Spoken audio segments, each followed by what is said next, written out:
Yo, what's going on, man? Happy Wednesday. Hopefully, everyone's having a good middle of the week. And yeah, man, hopefully, you guys are still exercising, pounding down this last quarter of the year. And it's been a very interesting time. So, hopefully, everybody can relate to that as well. My week's been going pretty good.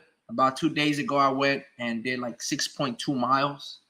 It took me an hour and 20 minutes, so I was averaging like 15 minutes in terms of the splits. So I wasn't really too happy about that. But my legs felt like a deer.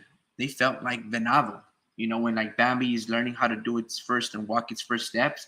That's how I felt. I thought I was gonna like tear one of my Achilles or fuck up my ACL. That's just how I felt. But other than that, it's been a pretty good week. A good betting week. I won like 3-4 games in my fantasy football leagues. So I went undefeated. And I also did very well in DraftKings. I play like little $1 games, $3 matches, and I was able to get basically $15. So anytime that it's winning, it's winning. Mind you, I was very close of winning like 10 grand, but Josh Allen struggled against the Jets. And this other person, instead of choosing Josh Allen, went with Stephon Diggs and Garrett Wilson. And that was a separating factor. So from me winning like, say, $10 to like a couple thousand was essentially just a quarterback. I knew it was going to be a tough fought game defensively, but I just had a feeling that I just thought, I don't know what I thought, but I knew that he wasn't going to do 3 interceptions and a forced fumble. That's crazy. But anyway, man, I want to get to a few things because there's been a lot of good news when it comes down to the world of boxing. Shakur is fighting Edwin de los Santos. For those that don't know who Edwin de los Santos is, he's a very athletic, strong, calculated fighter at 135, right? He's well trained. He can box athletically off the back foot, and he can also hold his ground and bang it out. He might be a little chinny, but I'm just going to give the credit to Rayo Valenzuela for having some pop in his punches and for really just committing to his shots. I think the fight only went like 4 or 5 rounds, and Edwin de los Santos pulled an amazing upset victory over Rayo Valenzuela. And I felt Rayo kind of played himself a little bit by fighting such a threat. He was scheduled to fight like Jezreel Corrales, but I guess that gentleman had visa problems. And Edwin de los Santos, filled in the void of a last-minute replacement. Rayo, if he didn't take it, probably wouldn't have gotten paid. He should have requested somebody easier because it's not his fault that his opponent had visa problems. But it's neither here nor there. He took the fight, got knocked out, and Rayo Valenzuela has changed new teams and is no longer with the David Benavidez camp, right? After what I thought he beat Chris Colbert on a very close fight, they gave it to Colbert. I don't know how, but that goes without saying. This Friday on ESPN Plus, there's amazing fights that deserve your attention because your guys aren't really paying attention to certain fighters and certain weight classes if they don't have certain fighters that you approve of, right? Well, I'm telling you, you need to stay tuned to this Friday. Not only is it a stacked card in Corpus Christi, Texas, right? But some of these fights might be on paper more competitive than what they are on paper, right? And what I mean by this, the main event, El Venado, Luis Alberto Lopez, he's minus 700 to beat Joet Gonzales. Now, for those who don't know, Joet Gonzales he's a fighter that's lost 3 times, right? But in those 3 bouts that he's lost, they've all been competitive. 2 of which of those 3 losses are against fighters that are on the pound-for-pound list or multi-divisional champions, like Emmanuel Navarrete, like Shakur Stevenson. None of these 2 fighters were able to knock out or knock down Joet Gonzales. So that should let you know 2 things. 1, he's tough. 2, he's mentally strong. And 3, he's got a good chin. And what you don't know is 4th, he's got good defense. He's not just a come-forward walking zombie. No, he feints. He has a good jab. He sets up traps. And he's aggressive. But these fights of Joet are like back-to-back difficult matches. They're not easy, man. They're not easy at all. And lets you know that he's tough, he's always in shape, and he makes no excuses and he's willing to fight everybody. The other fight that he lost was Isaac Dogbo, right? This racist African wannabe prince that Emmanuel Navarrete beat twice. Felt good for him to beat him, honestly, because he was saying some like derogatory shit towards Mexicans, and it was good that Navarrete beat his ass. Anyway, man, not only is that main event very good, the main fight, the undercard is very good too, with names that might be, if you're a diehard fan, which I'm sure you guys are, since you guys are on this little channel of mine, you have Tiger Delonte Johnson fighting. He's probably starting it. Then you have Ruben Villa, and he should win by knockout, even though I think his opponent's only been knocked out once or never. Then in that same undercard, you have Jermaine Ortiz, that same one that gave Vasily Lomachenko a very good fight. But I thought Jermaine Ortiz gassed out. He carries too much muscle, and I feel like 135 is too big for him. Too small for him. Like, he's way of a bigger dude. Like, he's almost a welterweight, but somehow he can cut down to 135. And if you guys go on to Jermaine Ortiz's Instagram, you can see that he cuts a whole lot of water weight, and he looks like bone. It's pretty scary, man. But he will be on the undercard. And another fight that will be on the undercard, besides Robson Conceição, Ruben Villa, Tiger Johnson, unless I'm mistaken, but Omar Alejandro Aguilar. He's going to be fighting Julio Luna Avila. This could be an upset right here. I think Omar will win by knockout just because I don't really like how defensively irresponsible Julio Avila is. He keeps his head very up and in the center line. He doesn't have his chin tucked down all the time, and nor does he bring his hands back to his face. So I think Omar Aguilar, especially the one that I saw against Lindolfo Delgado, Robert Garcia fighter down at Riverside, that same aggressive Aguilar, if he comes out this Friday, he should be able to win by KO. But Julio Avila, he's very tricky. He's got good footwork, and he diffuses and like sucks out the air out of a fight or out of a moment because he doesn't really like bring it. He's always counterpunching. I don't know if you guys know about a fighter named Miguel Vasquez, but Avila has like those traits in him, right? Where he's not necessarily a big puncher, but he does throw punches and he takes calculated risks, but he's more defensively sound or defensively minded before he, goes off the trigger. And then you have some other fights, man. But in long story short, man, if you're like around the Texas area or the Corpus Christi area, you should probably buy yourself and cop some tickets because you're also going to watch a badass Puerto Rican named Xander Sayas. And he should win by knockout because Xander Sayas I think he's amazing.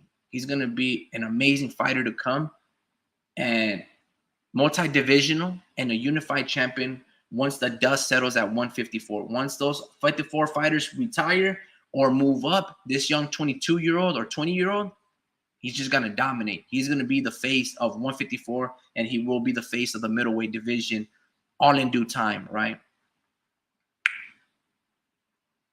So if you're around that Texas area, man, you're probably for like $50 tickets, you're going to watch an amazing night of fights. Good-ass production because ESPN, their events are really good. They have great lighting designers. They got a great stage and a setup. It's fucking gorgeous, man. So you guys are going to miss out if you guys are not tuned in this weekend to watch amazing talent. And also, if you guys are a betting man, there's some pretty good odds for you guys to like bet against, right? Like Joet Gonzales, I think, look, man, I'm having a very good day. I'm having a very good weekend. Honestly, just a very good month. And Luis Venado Lopez, El Venado, he's more than likely going to ruin it because he's a very good fighter. And I'm more than likely going to bet against him just because the odds, like, it's a calculated fight. It's a calculated betting odds, and I like the betting odds that they're giving Joet Gonzales. Straight up and down, whether he win by knockout or decision, is plus 450. And then plus 800 if Joet Gonzales wins by decision. I think he'll beat Alberto Lopez by decision. I don't think he'll knock him out because right now Lopez is strong. El Venado is strong, and he's young. and his legs are strong, and he's got a good chin. He's just a strong fucking fighter. I don't really know how many. Like, there's some fighters that are just can take punches on the chin, and Venado Lopez is one of those fighters. But he's also like in a 10-fight winning streak. And what I mean that he might just ruin my month is because on those fights, I forgot to bet on him, right? So, for instance, he's beaten a lot of fighters that I personally have met or gone to visit in terms of the professional fights. He's fought in and beaten and probably knocked out, or maybe it went the distance, against Gabriel Flores from Stockton. And the odds for that fight, I remember because I didn't bet, they were plus 1,200. For every $100 that you put, you would win 1,200. And I know Venado because before he took that Gabe Flores fight, he had lost to a fellow, I don't know, countryman of mine that lives in the same area as me, Ruben Villa, right? And I liked what Lopez did against Ruben Villa. Ruben Villa is very tricky. For those that don't know him, or maybe they do know him, he's very athletic, very good footwork, intelligent, and he's like a poor man's Lomachenko, where that's probably his favorite fighter right now. So he tries to emulate him in terms of the side-to-side movement and always tilting to the side and throwing out the combinations off the center line when they pivot to the right side. That's Ruben Villa, just not as fast or as strong as Loma, but in terms of the intelligence, the IQ is there. Anyway, I know Venado since then, and he was very tough. He was taking Ruben's best shots, but he was eating a lot of flush punches, and it showed me that he was defensively, like, he had flaws, but he was gritty and he was tough. And as I started doing a little more research on this gentleman, Luis Alberto Lopez, a.k.a. El Venado, he was a soccer star first. So he has the conditioning of a soccer player, which means, again, going back to what I was saying like 5 minutes ago, is he's very strong and has very strong legs, which means he's going to have a very strong back, which means he's going to be able to take a good punch, right? Because I'm in the belief that if you have strong legs, you're going to have a strong chin. I mean, most fighters that have strong legs have good chins. They can take a lot of punches. And not knowing now what I know now about Venado Lopez, him being a soccer player, then like at the age of 22, decided to go, be a professional boxer. He's an overachiever. Hell, guys, he's a fucking champion, And going back to this incredible run that he's on, like a 10-fight win streak, it first started by beating these Bay Area fighters, Gabriel Flores, Andy, the Shark, Tiburon, Vences. Then he went on to beat a lot of UK fighters like Josh Warrington, Michael Conlon. And in all these fights, what I said 10 minutes ago, is Luis Alberto Lopez is going to ruin my month because I should have won money betting on him when he was the underdog against those fighters, and I didn't. And then this Friday, I'm more than likely going to bet against him, and I'm more than likely going to lose. This is just how life works, especially when you like to bet. And hopefully you guys like to bet too and gamble responsibly. But I think Joet Gonzales will pull the upset and he will win by decision. I like the grit and the technique Joet showed against Shakur Stevenson and Emmanuel Navarrete. Like when I was watching the first 6 rounds against Navarrete, El Vaquero, I had Joet Gonzales winning 5 rounds to 1 or 4-2. Now, I could be fucking wrong, but I thought it was very close. But like in the 3rd round or in the 2nd round, Navarrete hit him with a left hook and busted a nasty cut gash right under the right eye. It wasn't on the eyebrow, it was right under. But Navarrete kept focusing on that right side of Joet Gonzales' face to the point where it looked very nasty, right? And it looked like, at least the way I look at it, is Joet has burro skin, right? He's got donkey skin, which means it's very tough and leathery. At least that's how I perceive it. And that means I don't think he really cuts that easily. Yo, what's going on, Vince? Yeah, man, this Friday's got a lot of amazing fights. And, yeah, bro, just good fights all the way around from everything. There's not one bad fight that I see. Um, but yeah, man, as a betting man, I got Joet Gonzales pulling the upset. I think it's his turn to shine. I think it's his time to be a champion, right? Unfortunately, Navarrete ended up becoming a very great fighter, a pound for pound fighter, a three-time divisional champion, beating a lot of good undefeated fighters, and he just beat Oscar Valdez. So if Shakur and Navarrete didn't exist at 126, Joet Gonzalez is a champion, right? But for some reason, right, as Venado comes out with these interviews and they face off one another, and you go onto Boxing Scene and do a little more research and you watch these interviews, Luis Alberto Lopez, has a lot of momentum, not just in his win streak, but he's very confident, man. He's finally like receiving his flowers in terms of a minuscule level, right? He's not a face of boxing by any stretch of the imagination, but his peers are starting to recognize that, fuck, dude, this guy's a threat. This guy is very good. He's upsetting and beating fighters and being a road warrior, right? It's not come easy to him. And when you have that type of fighter, it's very difficult to bet and essentially go against him. So I could be extremely wrong by letting you guys know that Joet Gonzalez will beat him. Again, Scamming Brandon says, Joet, easy work. I think so too. And the reason I say that is because Luis Lopez is almost identical to Emmanuel Navarrete in terms of how they go about throwing their punches from their hip, right? And how wild they throw their punches by lunging and looping and just throwing. I can't really like stress enough of when a coach says, bro, just let your fucking hands go. Navarrete and Venado Lopez fit that description of fighters that just simply let their hands go. They don't necessarily care what comes out in return, right? They just know that I hit hard. You can't block every single one of these 10 punches that I'm going to throw. So they're just going to continue throwing at it. So it comes out at different angles, right? Back of the head, top of the head, uppercuts, body. They're just rugged warriors that I don't care how slick you are or how defensively sound you think you are, you're not going to block all these. You're just not going to block all these punches. It's a fucking Uzi. It's a Mac 10. Good luck. These guys are just going to spray off the hip and good luck trying to block all of them. So you're going to have to bring it to them. You're going to have to fight. You're going to have to push them back. And that's where Joet Gonzalez actually excels. Right? With a high guard, with a little bit of a tactical retreat, a little backstep here, pot shotting in between, but he'll bite down on his mouthpiece and he'll make it up and he'll make it a war. And that's why I think Joet Gonzalez will pull the upset against Lopez, because even though he couldn't beat Navarrete, he gave Navarrete a very good fight.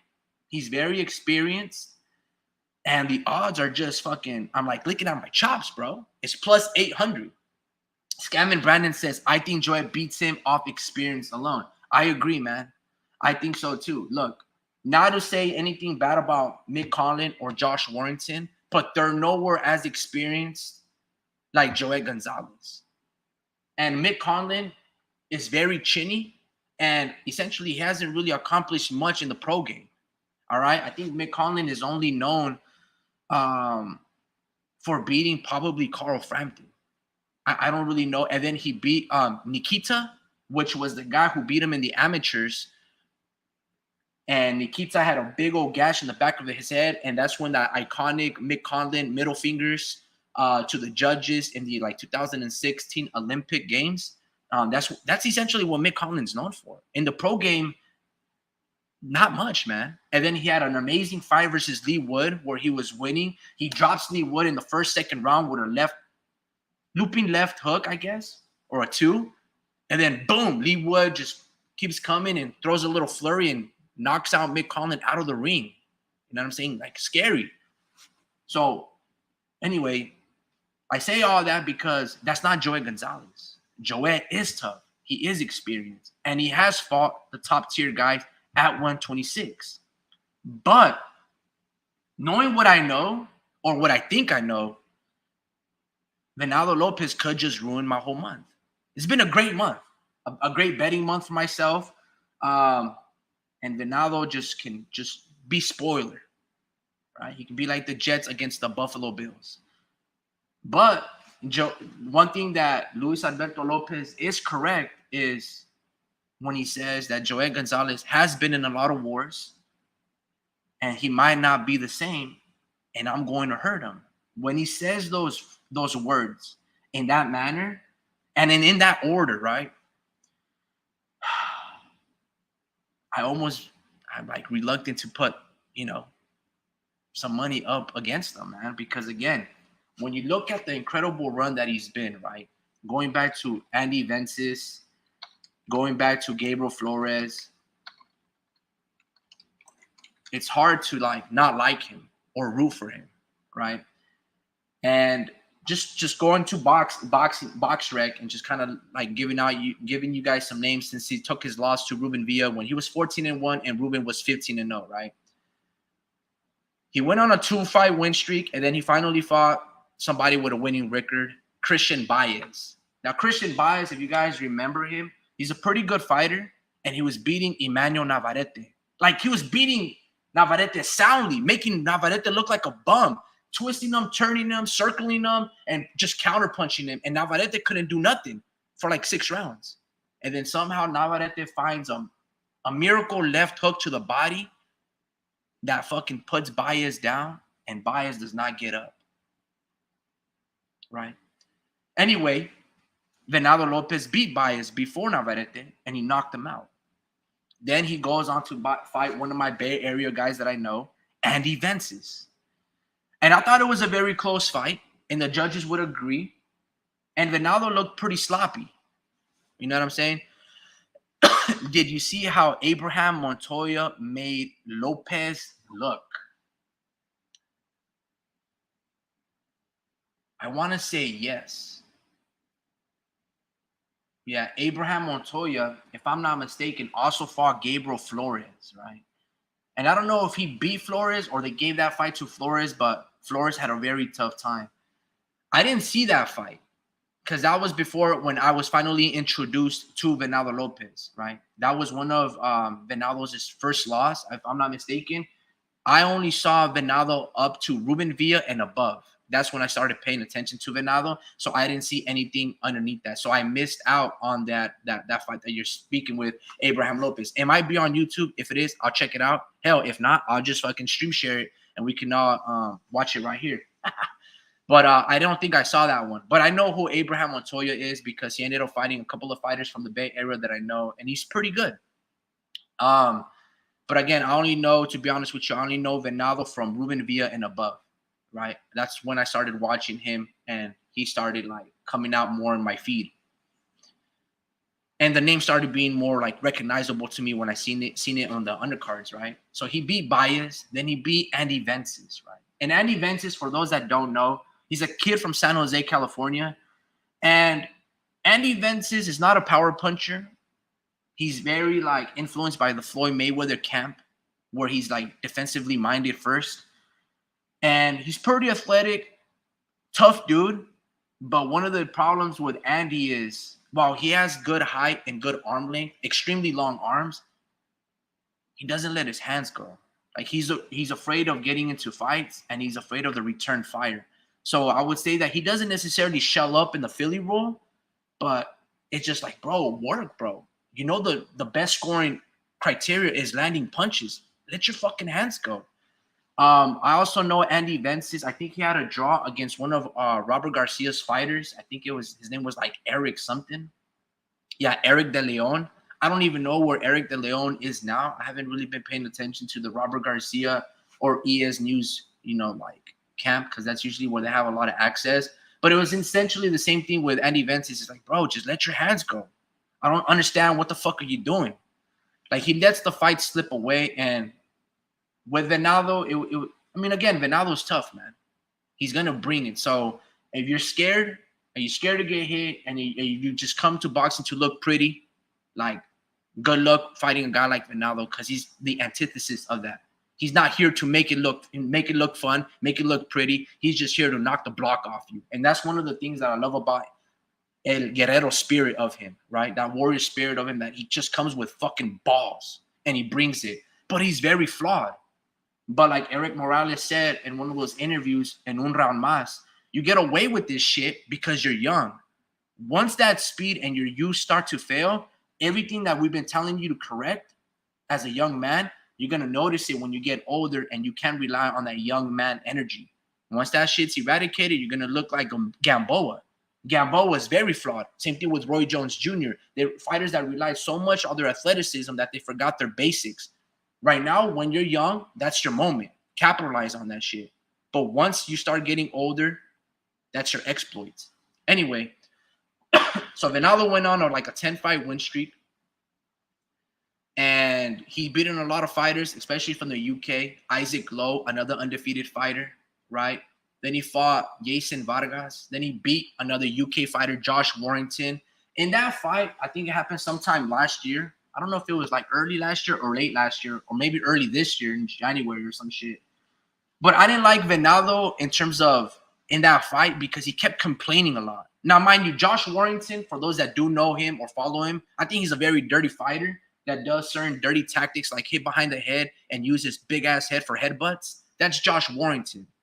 And he did it against Bronco, and he also did it against Venado Lopez. But what I didn't like about that fight with Venado, I was like, bro, you're on foreign territory, enemy territory. You're the visitor, right? No one knows you. They want their hometown fighter, right, of Leeds or some shit like that to win.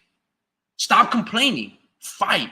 If they hit you behind the head, return the fucking favor, right? If the ref ain't gonna warn him, and the ref did warn Josh Warrington, but some of those punches were a little borderline, and Venado just kept complaining. And it's like, bro, just dog it out him.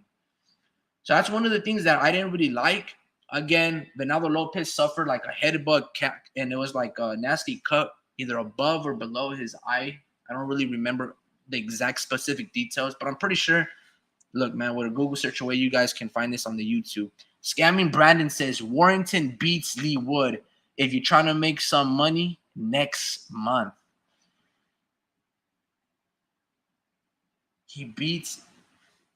Warrington beats Lee Wood.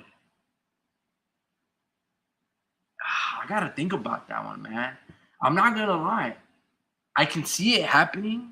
And I think maybe Lee Wood has been got beat by Warrington before in the past. But I don't think so, man. I don't think Warrington hits as hard as Mauricio Lara. So I don't think so, but I could see that happening. I wonder what the odds are on that one because that'll be a pretty good fight. I think it is pretty close. Warrington could definitely win. I like Warrington. It's just that who would have thought that Mauricio Lara was going to be that ferocious of a hitter, right? But I did like how Lee Wood stuck to the game plan and just jabbed. I like his output, plus 210. Nice. Are you watching that? Are you getting those odds on Bovada, or do you use like the Las Vegas MGM Grand app? Because I don't think I see that here. Let me see. Bovada boxing. Let's see. Okay, 930. Eli Scottney minus 400. Jesus Alejandro Ramos minus 525. Let me see. Bet online. Okay, you're doing bet online. Okay, so that fight is taking place on October 7th. And yes, Josh Warrington is plus 210 versus Lee Wood. So they got Lee Wood the favorite. Yeah, man, as a betting man, bro, I like that. Plus 210. Josh Warrington by decision plus 350. All right. Will the fight go the distance? Yes, minus 240. No, plus 180.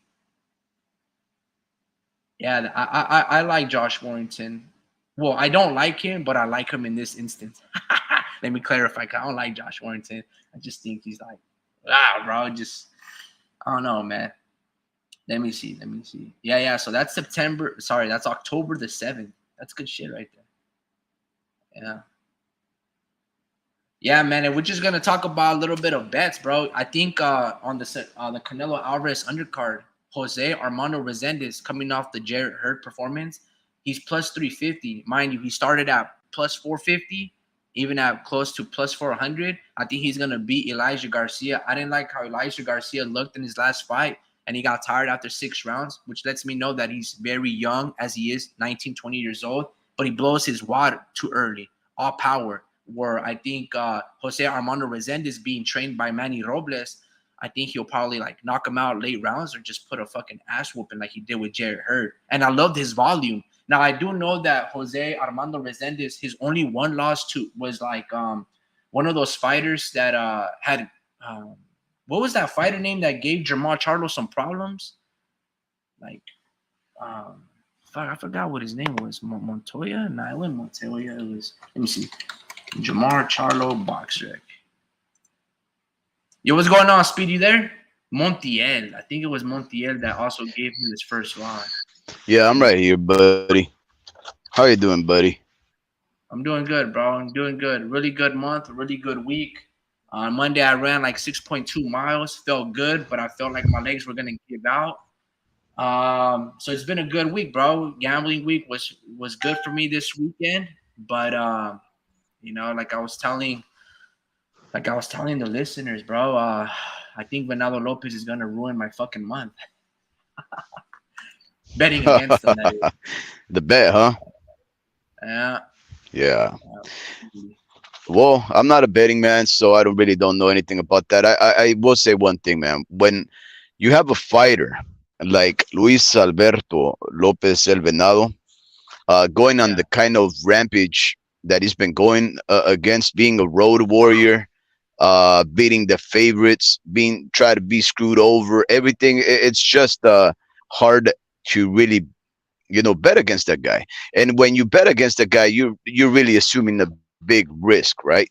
For one, you're assuming that the odds of you winning, uh, and even you cashing out on some good dividends, uh, trump what should be another great victory for the guy, right? Because those kind of fighters like Luis Alberto El Venado Lopez, those are the type of fighters that you really don't want to see lose. Why?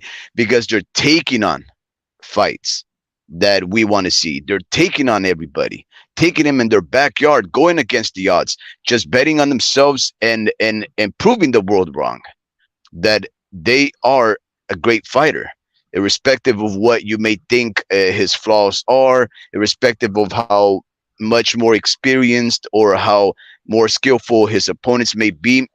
Those are the forever underdogs, right? The guys that the promotions are trying to screw over and they don't know about it. They Yeah. don't move like they're the underdogs. They don't move like they're being screwed over. They just think, okay, it's Monday morning. I got to wake up at 4 o'clock in the morning to be in the gym at 5 o'clock, punch it out until 7, head out to my construction job, start at 8, buzz my back until 6:30 in the afternoon, and go back to the gym to punch a couple of bruises into these people that think they can test me. Those are the forever underdogs. And I don't want to see those guys lose. Now, Joet, Joet Gonzales, right? He's a great fighter. He's very good, very skillful, rugged. He is a lot like El Venado Lopez in the sense that they take on anybody, win, lose, whatever it is. Right after a loss, they'll take on another tough fight. They'll just do it like that because they're not tripping on what the world says about him. They're not scared of fighting. They're not there to consider who's the A side, B side. They don't let money get in the way of taking on a good fight. And he's due for it. Because if you see who he's fought, he's due for it. He's had some very close calls, could have gone either way. Uh, he's just one of those fighters that you're like, man, you cannot continue to go on in this rut of losses against these fighters when you have these opportunities without winning at least once. So he's the type of person that you want to cheer on. So this is just one of those fights that I'm very divided on. I don't care who wins or loses one way or another because I'm not betting. I do hope that I see ultimate violence. I hope to see a lot of bloodletting. Uh, I want the crowd to get up out of their seats, to scream and holler. I want to see that. I want to see that because the sport needs it. We need people like these two Mexicans who are about to go to war one day before Mexican Independence Day. And in fact, they're going to go to war on the independence of Costa Rica, Nicaragua, Honduras, Salvador, Guatemala. So these are a lot of Latinos, right? These are people that need to see some celebration.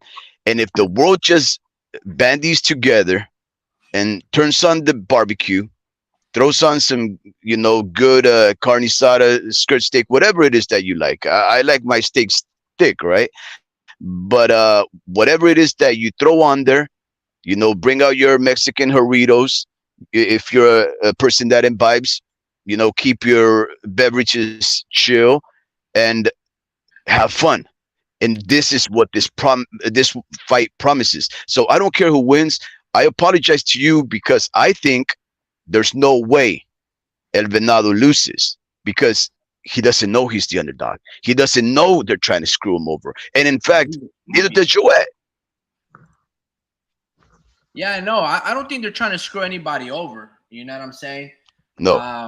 I don't see like any politics favoring anything. I think regardless, this is gonna be a close fight. But I'm gonna favor with what Brandon is saying.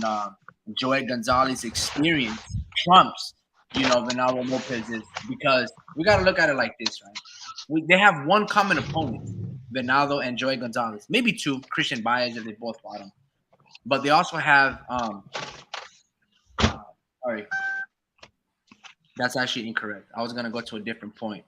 The point that I was gonna make is Joet Gonzales is going to have Navarrete and Venado Lopez, right? And Navarrete and Venado have one common opponent similar. Now, this is all triangular theory. It doesn't necessarily carry over to certain styles or tactics, but they have and fought both Ruben Villa, right? Venado was not the same power puncher or hitter as Emmanuel Navarrete, who Navarrete dropped Ruben Villa twice when they fought, right? And if you go look at that fight on Showtime, I don't know if it's up on YouTube. It was like Showbox, and then their Showbox editors, they fucking suck.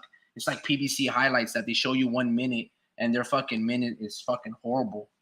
Anyway, so they're not like the zone highlights. But Ruben Villa had a very good tough fight versus Venado Lopez.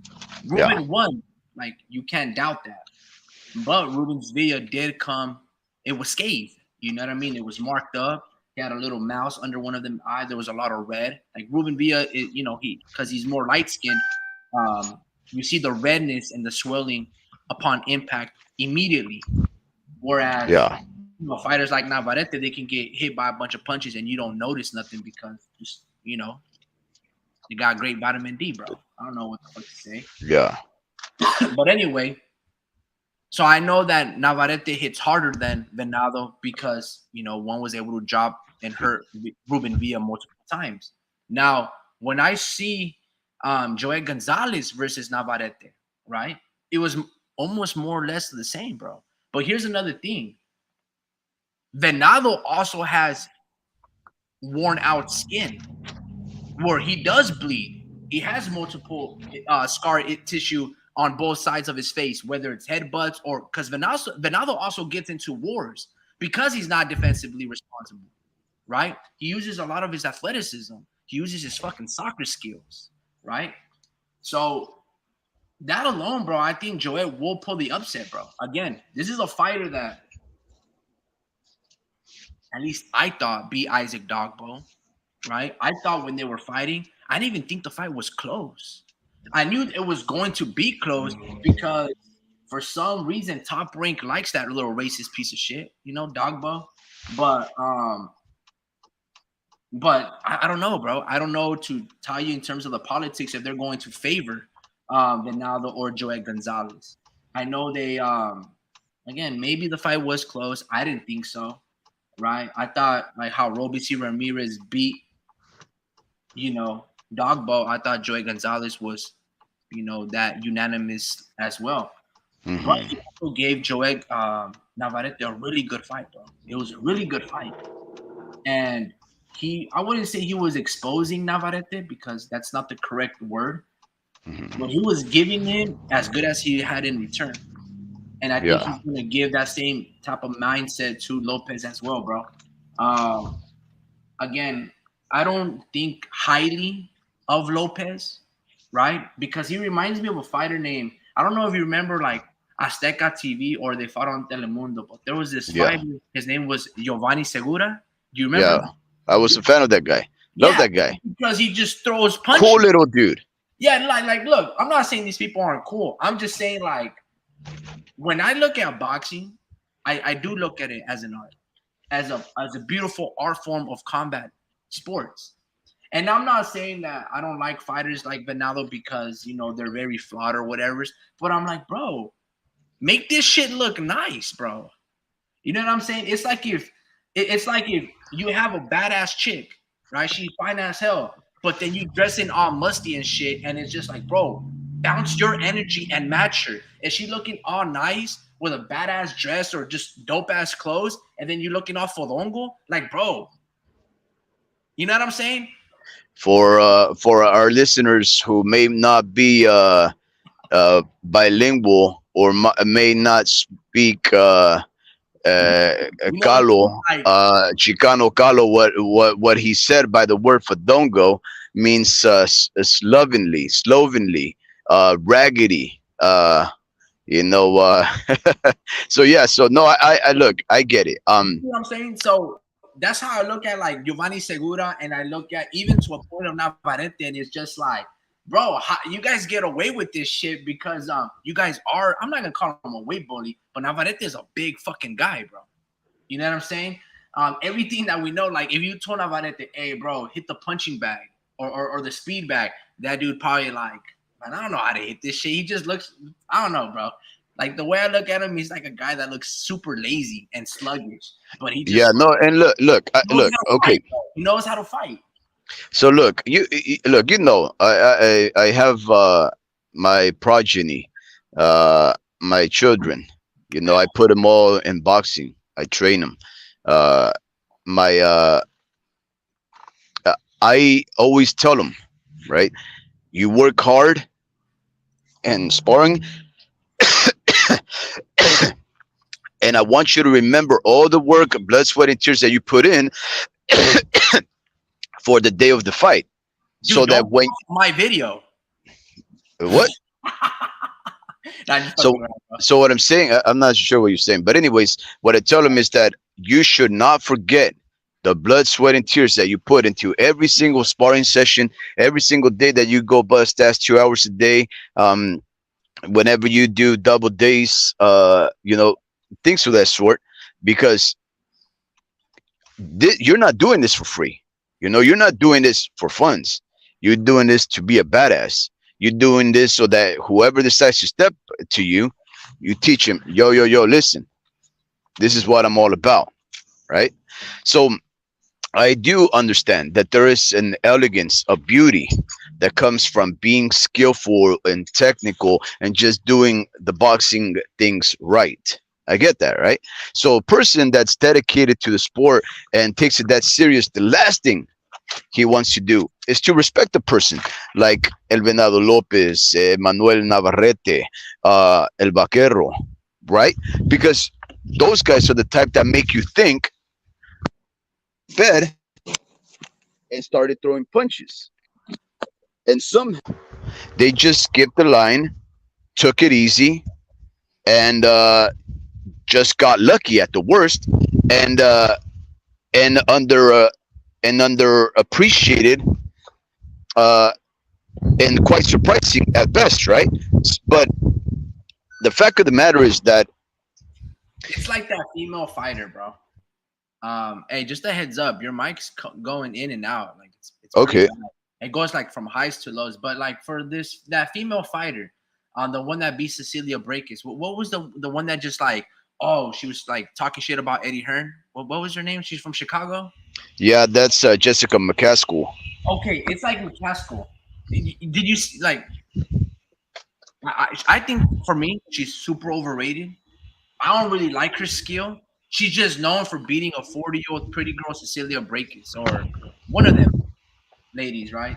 Yeah, And then the she queen fought of somebody boxing, the who, ambassador.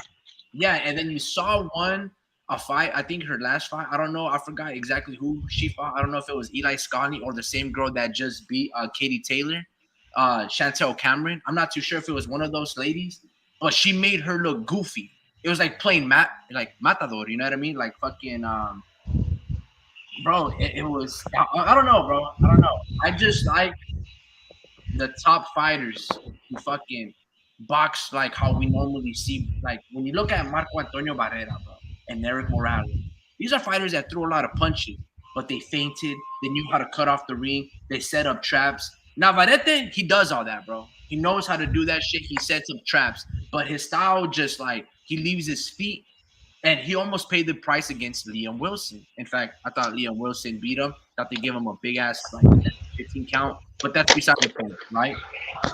When he finally fights somebody that can do that to him, right? You're gonna be like, oh, these are the flaws. But he gets away with it. Because again, if we look at who Navarrete is beating, right?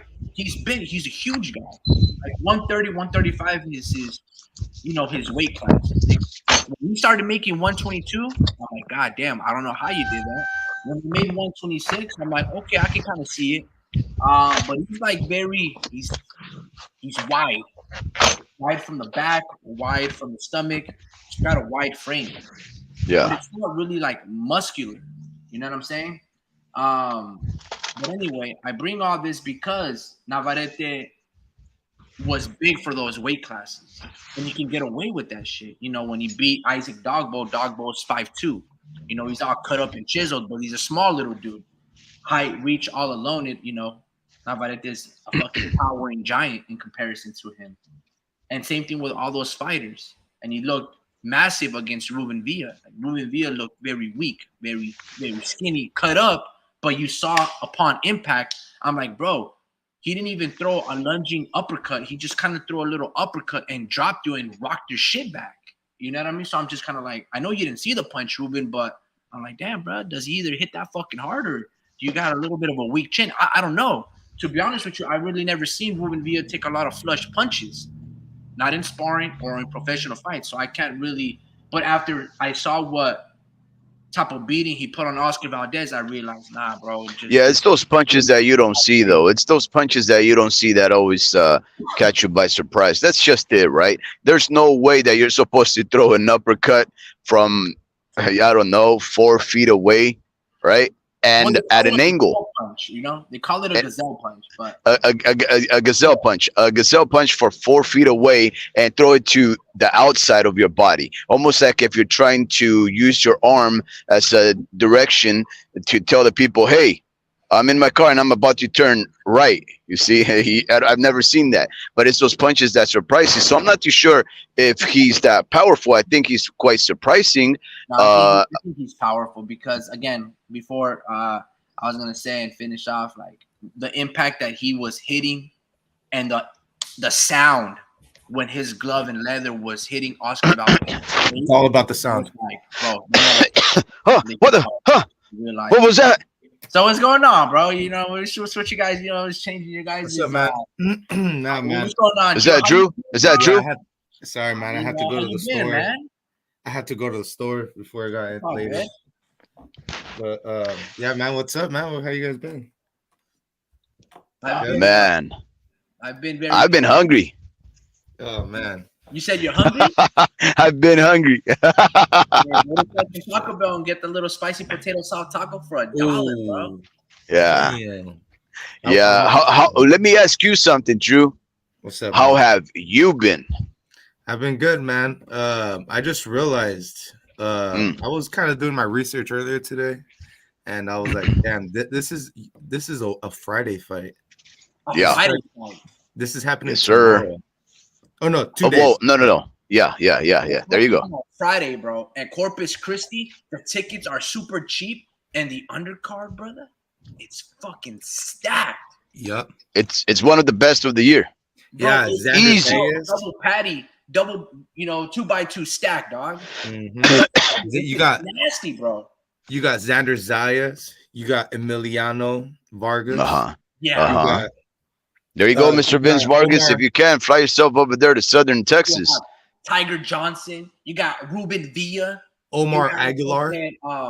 Omar Aguilar, the guy who fought Lindolfo Delgado. Wow. You got, El Pitufo, right? Mm-hmm. Jermaine Ortiz. And then you got the fucking main event, bro. Like, what? Yeah, it's stacked. And honestly, you got a guy that has already lost to a guy on the undercard in Ruben Villa. Yeah. And, El Venado, the guy that. And you know what? Here I am. I'm going to call it. They're going to call each other out. I hope so. No, I don't know if they're going to call each other out, but I know Ruben Villa, if they give him a little bit of mic time, he's going to call out the winner of that fight. Because it's a 3-fight deal, and this is going to be a second one. So the next one, it's either a top 10 contender or it's a championship title. Yeah. Especially, like, I'm going to ask you guys this. Does Ruben have to win by KO to get that shot? No. But I say yes. I think so, too. I think he has to win by KO, or else you're going to be like, I don't want to fight him. I'm boring. I think it all goes to because usually you get a second contract once you actually become champion. Yeah. But champion or contender. So I think if you get either or, then you'll get that second contract. And then that's when you'll actually start to get the bigger names. Yeah. But no, you know what? Here's the thing, guys. I apologize for cutting into your conversation so rudely, but I really do believe that Ruben Villa, the fourth, Drac, he needs a knockout. And this is why. These Olympian, highly skilled fighters that are coming from the same class where Devin Haney and Shakur Stevens come from, because they grew up fighting each other. They don't carry the knockout power. All they do is become very skillful, complicated fighters to defeat, but that they don't necessarily entertain the fans. So the fans really don't become fanatics of these guys because they're not providing that ultimate violence. And I was gonna go, and I think it's because you got guys like Tank right now, who's on pretty much like the cash cow, pretty much right now. And you got these guys who actually were the guys to be in the amateurs, and Tank was that guy also, but he was always losing to a certain tier fighter because of their length, so it's really how they've transitioned into the pro game. Ruben Villa has been a little more altered. Devin did the smart thing and actually, and actually did it the smart way, went to Mex and did his thing out there. But yeah, man, it's really how you go out in the pro style, and if you're actually entertaining to watch. Yeah, but the thing is this, Shakur Stevens, nobody wants to fight him because all he is really a high risk, medium reward. No. But what I'm trying to say is nobody. If Ruben Villa starts to move similarly to Shakur Stevens, where he's obviously way better than these guys, is outclassing him, but he doesn't go for the kill, doesn't go for gusto. Guess what? Nobody's going to want to fight him. And Top Rank is going to be like, do I want another Olympian who's very skillful that nobody wants to see fight or nobody wants to fight? This is the thing. Top Rank does things very old fashioned. Like they're really about the on the book, and they don't care about. They do care about putting butts in seats, but they're giving people like Ruben Villa, who's not really putting too many butts in seats. Really, it was just that Stockton fight that he was putting butts in seats. But after that, Top Rank's just going off of his amateur resume. I feel like who he's got on his resume, the guys who he's actually beaten, so they've actually taken that to heart and given him an opportunity. Obviously if he lost while he was in the Thompson undercard, he wouldn't have gotten this opportunity. But like they're really going by his amateur resume. Well, check. Yeah, No, hold and on, they hold on, have hold the on. No, best whoa, scouts. They whoa, have whoa. the best scouts. So if they picked up Ruben, it's because he. They know that he's potentially one of the best out there. That he can be a star in this sport. Go ahead, Rick. Yeah, bro. First and foremost, bro, you guys are all wrong, bro. Why do you think they signed Ruben Villa, bro? Because they've been signing fighters out of the Central Coast. You talked to one of their uncles, bro, and he told you this. They like Ruben Villa because he comes from the Olympic pedigree, and that's usually top ranks cachet. Is that not And them amateurs? always Is signing. that not amateurs? No, hold on. So they always sign fighters that are Olympians. That's top ranks cachet. That's what they That's what fucking I'm are known. saying. Two, they sign Central Coast fighters because when you have abundance of a certain fighters that live in a certain area, you can put them all in the stacked card. So you can put Jose Ramirez, you can put Gabriel Flores, you can put Ruben Villa, you can put Devin Haney, you can put Amari Jones, all these fighters and events that live in or about this area and promote them. So when you guys say they don't care about butts, it's exactly all they care about because you can promote those friendly faces amongst those people. And there are some little nice venues in the Central Coast area that can sell out. But you also need certain fighters with a certain look, with a certain style. So yeah, no, Ruben needs to win by KO because they're feeding him, right? They're feeding him. Now you said something, Drew, about Top Rank usually signs fighters. They give you a 3-fight deal and then they extend you. Yes and no. I say no now because they have a big stable and they didn't re-sign Devin Haney, knowing that they had a shit ton of fighters at 135 for him, like Shakur, like many others, or a rematch. So they gave him the same deal that Ruben did, except they just paid him much more handsomely because you know Devin is a champion. I guess you know, I meant to say typically. Okay, for sure. Vince goes, yeah, man. Villa's gloves are sick. Reppin' Salinas. Yeah, bro. His fucking gloves were dope as fuck. An endorsement deal with I'm pretty sure he's got an endorsement deal with Rival Gloves.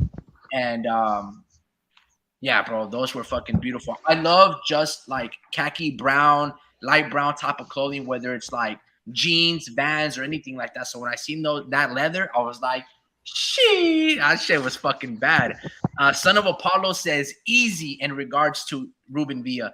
Adam Hurley says, I want to see Tyson Fury fight the winner of Zile Zhang versus Joe Joyce. Those Yeah, are we all do. We all I do. do. Same. Yeah, but wait. Depends how the face looks of the opponent. Yeah. Let's go. All right. So since Adam Hurley wants to talk about Tyson Fury, all right, and he wants to see the winner fight Zile Zhang versus Joe Joyce, right? Big Bang. Big Bang Singh.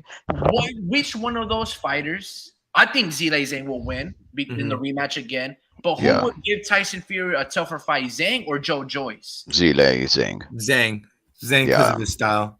I Yeah. think he throws out technique out the window, and Yeah. he's Southpaw. really and he really just uses that. What is it? His left or his right? That's fucking sharp. I forget Who? which one.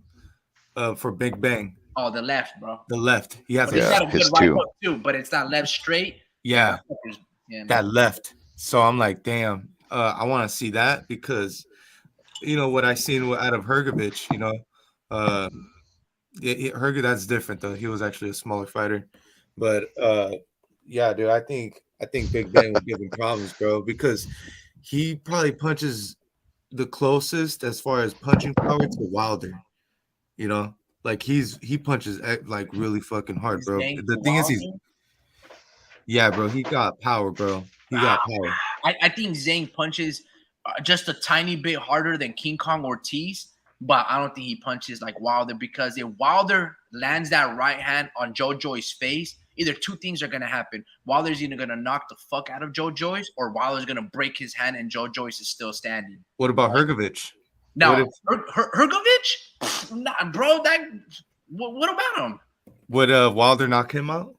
Oh, I don't know, bro. I know that they said like when they would spar, Philip Hergovich was giving Wilder that work. I don't know. Yeah, I see, if they fought, I think Wilder would knock him out. But Hergovich is dirty, bro. He hits a lot behind the head. At least that's what he did in his last fight on the DAZN. so I think But Zhang. I I think don't know, really bro. Zhang. I thought Zhang beat Hergo, but Yeah, same. But I think Zhang really is that guy because he's fucking. He beat fucking people like Hergovich, bro. And yeah, Hergovich, I think, would beat people like Wilder, bro. He would actually give a lot of people problems, but so I think he's already kind of faced the not the better opposition, but as of recently, he's been doing a lot. You Yeah, I know, agree. Just to reinforce or just go back to Adam Hurley's comment about wanting to see Tyson Fury. The only thing is, I think Zhang is gonna beat Joe Joyce again. I think Joe Joyce will make adjustments because I think his trainer is my yeah. class, so he'll make a little bit of slight adjustments. So it'll be Mhm. tougher, but I think Zhang will still win. Unfortunately, I just don't think Tyson Fury is gonna give us fans the fights that we want. Horrible, man. That's a horrible individual. And I apologize for interrupting, guys. You I don't don't think I don't. What are you talking about? like him? Mute your ass, cut. Nah, Smell it? Did you smell it a mile away? Um, I have described Luke, uh, Gypsy King, as a despicable individual, and I hate speaking about somebody that I do not know personally like that. But this in Tyson Fury, we have a man that's probably the second most skillful fighter at the heavyweight division currently, following right after Alexander Usyk. Right, this man, he is coming off of surprising the world and having beaten Deontay Wilder in the United States of America, right? He's a WWE a star, right? He ooh, has a Tyson Fury. He's going to retire soon enough, maybe next year. And he says he's going to go to WWE. Um, and he's probably going to be the next big thing. I'm not saying the no, Undertaker, but I think he will be somebody who will make special appearances and only the biggest events like he'll be at WrestleMania, 70. SummerSlam, and everything. He has a documentary on Netflix, right? He has the whole world watching his next move. And you know what his next move is after fighting a fighter that has never stepped in a boxing ring, and Francis Ngannou, the African Francis Ngannou. The next move after him, believe it or not, is he has a rematch clause in case he loses to that guy. And in case he wins, he's gonna cross over to MMA to fight him and the hectagon. Now, do I find that to be despicable, considering that he's robbing the whole sport of the potential of being one of maybe even undisputed at heavyweight, which I don't think we've had an undisputed for over 30 years. This guy has everything going for him, and he turns it away. I don't know what else can I say about the guy. How can I Well, like this guy? it's so ridiculous because he's actually trying to like boast this guy's name, Ngannou, in the press conferences. He's just like trying to explain how dangerous he is, and I'm just like, man, stop it. You know, this is just like it's rare that you get your opponent uh trying to boast your Yeah, ability. It's yeah. rare that happens. You know, Uh like huh. when has the last time that ever happened in a fight? Like, you know, in the lead up to Mm, the fight, you know, like, yeah, my opponent's dangerous, guys. You know, it's just you never get that energy. So that's I how don't you know. get. That's how you get. It's a money grab. They're getting their money's worth from the Saudis. You know, Oh, you know what? I know one. I know one. Hmm. Canelo and Charlo. But look at what we're talking about. We're talking about two undisputed in their respective weight classes, Yeah. uh, in a fight that they're actually fans of these guys, in a sport that they're both fighters in the thing. That would be like Canelo taking on not even Nate Diaz, the brother, the brother of Nate Diaz. What was his name? Uh, Nick Diaz. It would be something equivalent to that, right? A guy who's never stepped in a boxing ring, and then just brought him up from another sport for money. And I don't know, guys. I'm sorry about that. Yeah. Adam Hurley said Fury was trying to make Chisora sound like a dangerous opponent too. Was he? I don't remember the. He has to. Yeah. He has to, Drew. He has Is to he that because, good? well, At Derek that time Chisora is though. very simple. He's basically like the Jessica McCaskill Wait, of, of a heavyweight, right? when did he fight Just him? He's like in Billy Who? of the heavyweight division, bro. the guy who just fought Hey, like 2 days ago. put some Oh, that's respect right. on the Yeah. dog, bro. He gave Usyk his toughest fight. That boy's a dog. Yeah, he He's is. the Gabriel Sato of the heavyweight division. Don't call Mhm. him just Dude, I watched the Billy fight. I said push-ups, bro.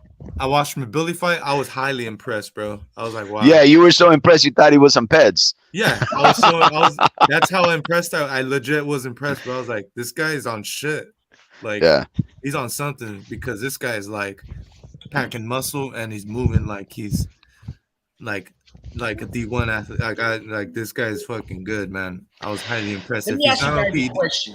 He might be doing yoga. ESPN has amazing fights this Friday, like Yeah. bar none. But Golden Boy has a good little fight too this weekend. Yes, sir. With On Saturday. and Williams Yeah. and Peter kicking it off. Well, not kicking it off. That's the main event, right? Mhm. So who's I fighting? know Williams Zepeda's favored. I know he'll most likely win.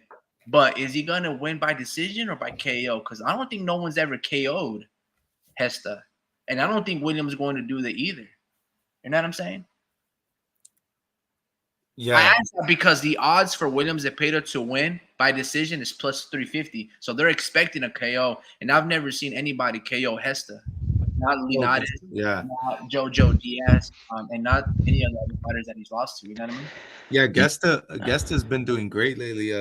He beat a dude named Joel Diaz. Yeah, Joe And, Diaz, your son, bro. Yeah, Yeah. and I was the I remember he was a underdog, Yeah, absolutely. and I was like, damn, like I put money on Joel Diaz, and I was so confident. I forget how much I put, but Gesta did his thing, man. And then he Mhm. fought somebody else after that.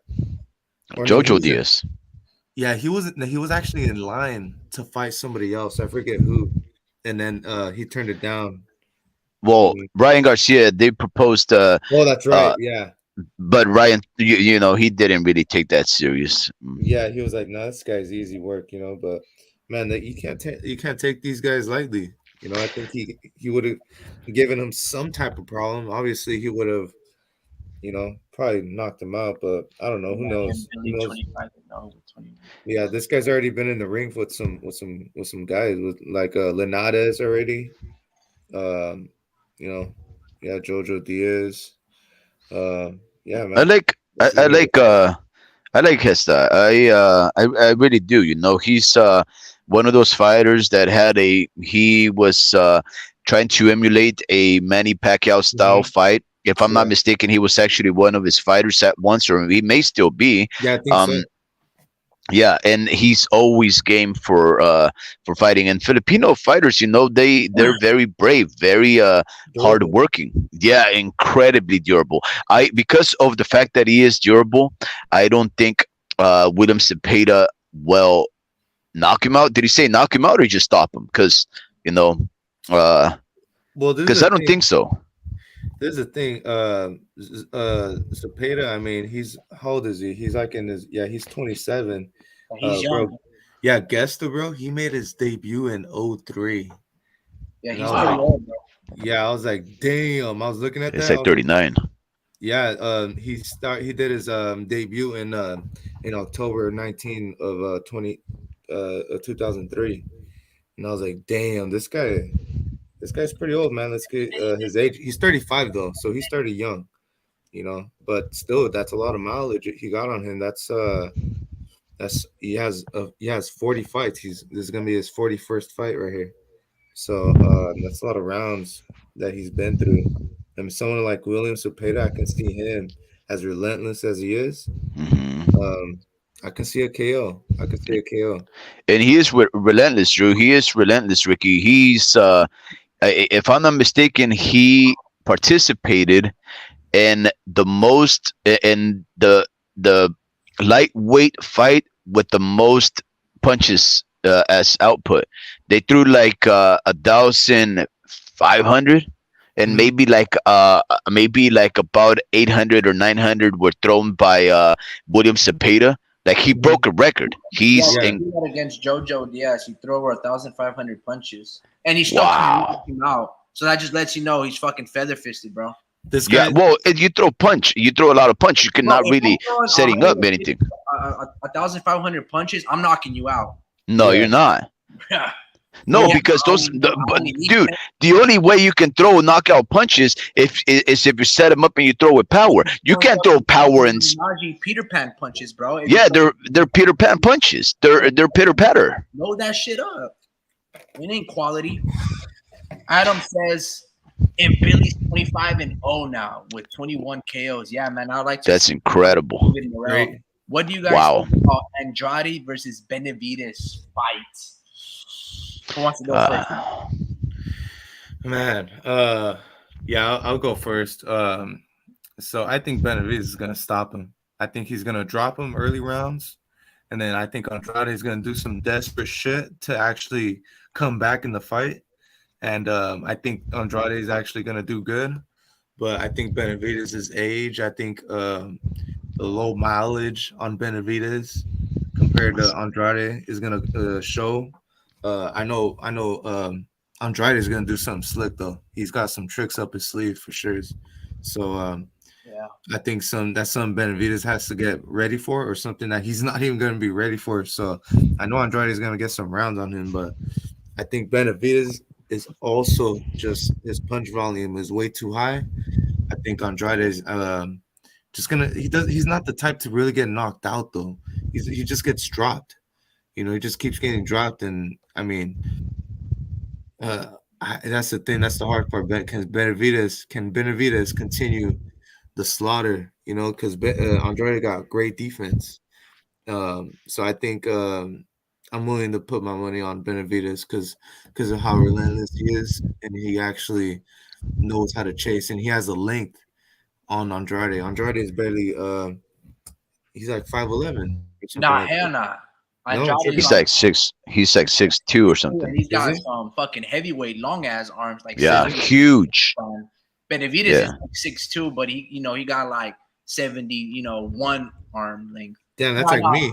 To your point, Drew. Yeah, bro. I think Benavidez is gonna catch Andrade early. He will drop him, but Andrade will get up because Benavidez does hit hard, but he's Yeah, not like a Deontay Wilder or Naoya Inoue one hitter no, quitter.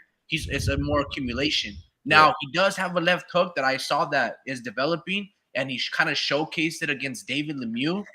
But I didn't, I don't think highly of David Lemieux, but he still caught him with a good like check little left hook, and it wasn't even David's hardest punch. But anyway, I think Benavidez will drop Andrade, but I think Andrade, bro, I think he'll get the job done and beat him up, bro. damn. Brandon says, "What do you think about Richardson Hitchens versus Chon Jose Cepeda?" Go ahead, Speed. Yeah, well, I'm becoming a big fan of Richardson Hitchens. After I've seen him in a couple of fights now, maybe three so far, right? And he's always been a very he's a very skillful, very defensive fighter, right? Always just keeping his range, never really trying to compromise too much. And of course, he knows how to use his physical advantage if he has any against his opponents to make sure that he gets the fight that he wants, and neutralizing any kind of game plan that you have. But what I really liked when he fought, what was it, John Bausa? Huh? Yeah, Bowser. John. Bausa when he fought Bausa last, both of them were undefeated. Both of them were sparring partners, so they knew each other, right? They knew each other, and Bausa did not walk in there, with any kind of trepidation, right? He walked in there more like, okay, I've seen this guy before. I'm gonna fight him. Very, very dissimilar to how a person that's already sparred somebody may walk in there, knowing that the other guy always gets the better of him. That's not the kind of feeling that I got from Bausa. Bausa walked in there quite confident, but we saw a little smile in Hitchens that said, I know you, and I'm gonna show the world what I know about you. And he exploited the guy. Now Richardson Hitchens, surprisingly, he stayed very close to the pocket and he kept coming forward and he kept taking the guy to the ropes. And that guy right there, this version of Richardson Hitchens, the one that we just saw last, a more come forward, very confident fighter, is a very deadly fighter. Now, what does that do when you put a tested 140 pounder like Sean Cepeda? I don't know, but I just know that Eddie Hearn and Richardson Hitchens and his camp think that they have this in the pocket, that they're willing to test themselves against a veteran, a near champion in Sean Cepeda. I think Richardson Hitchens believes in his ability to not only outclass. Can you believe I'm even saying that? Outclass Sean Cepeda, but probably even hurt him. Not saying knock him out or nothing, but hurt him. Now, I think Richardson is going to win this fight, and it's hard for me to say that because John Cepeda hasn't really lost besides Rich's program, right? I mean, maybe he has another loss. I think we talked about it a couple of days ago, but I think this is going to be a breakout moment for Richardson Hitchens, and if he falters, if he comes up short on it, depending on how he loses, he might still have a shot. But if not, I think Eddie Hearn is thinking, okay, I'm willing to cut my losses because I need champions. And Eddie Hearn is very famous for testing his up and coming fighters against very rugged, tested individuals and getting and them beat. and getting them beat. Yeah, absolutely, that's true. Getting But them beat. So listen, just look. you think I think quite the Joseph opposite. is going to beat Richardson I Hitchens? think he will beat Richardson Hitchens because as you guys are speaking, Yep. I'm watching the highlights right now because I did watch it live, but I just wanted to recap. And Hitchens, he throws the correct punches, the two to the chest or to the face. He does a step back and then he throws a two as well. He didn't really show too much of a check three, but one of the things that I didn't like, and he keeps continuing to do it early in the fight, he starts pulling his head like Ryan Garcia did with Luke Campbell, and he gets upright and he jumps back, and his hands are like up in the air, and so is his chin. If Yeah. Zepeda throws like a looping two and clocks him in the chin, I think he'll drop him. Now, here's the thing, bro. I know that you're big on Hitchens. Hell, Eddie Hearn is big on Richardson Hitchens, right? But Eddie Hearn, one thing that I like about Eddie Hearn is that as a betting man, almost even his undercards and his matchmakers, they do test their fighters. See, when you watch a top rank undercard, you already know most of their star fighters, they're always going to win. It's almost like they showcase, right? Yeah. That's one thing that I like about Pro Box and DAZN is that they don't necessarily showcase their fighters. They do showcase like their main stars, but DAZN, like guys like Gary Coley, the diva, they'll put up against fights that you think, oh man, it's supposed to be a showcase, and then boom, they get them beat. Ramla Ali against Alejandra Guzman. I told you this.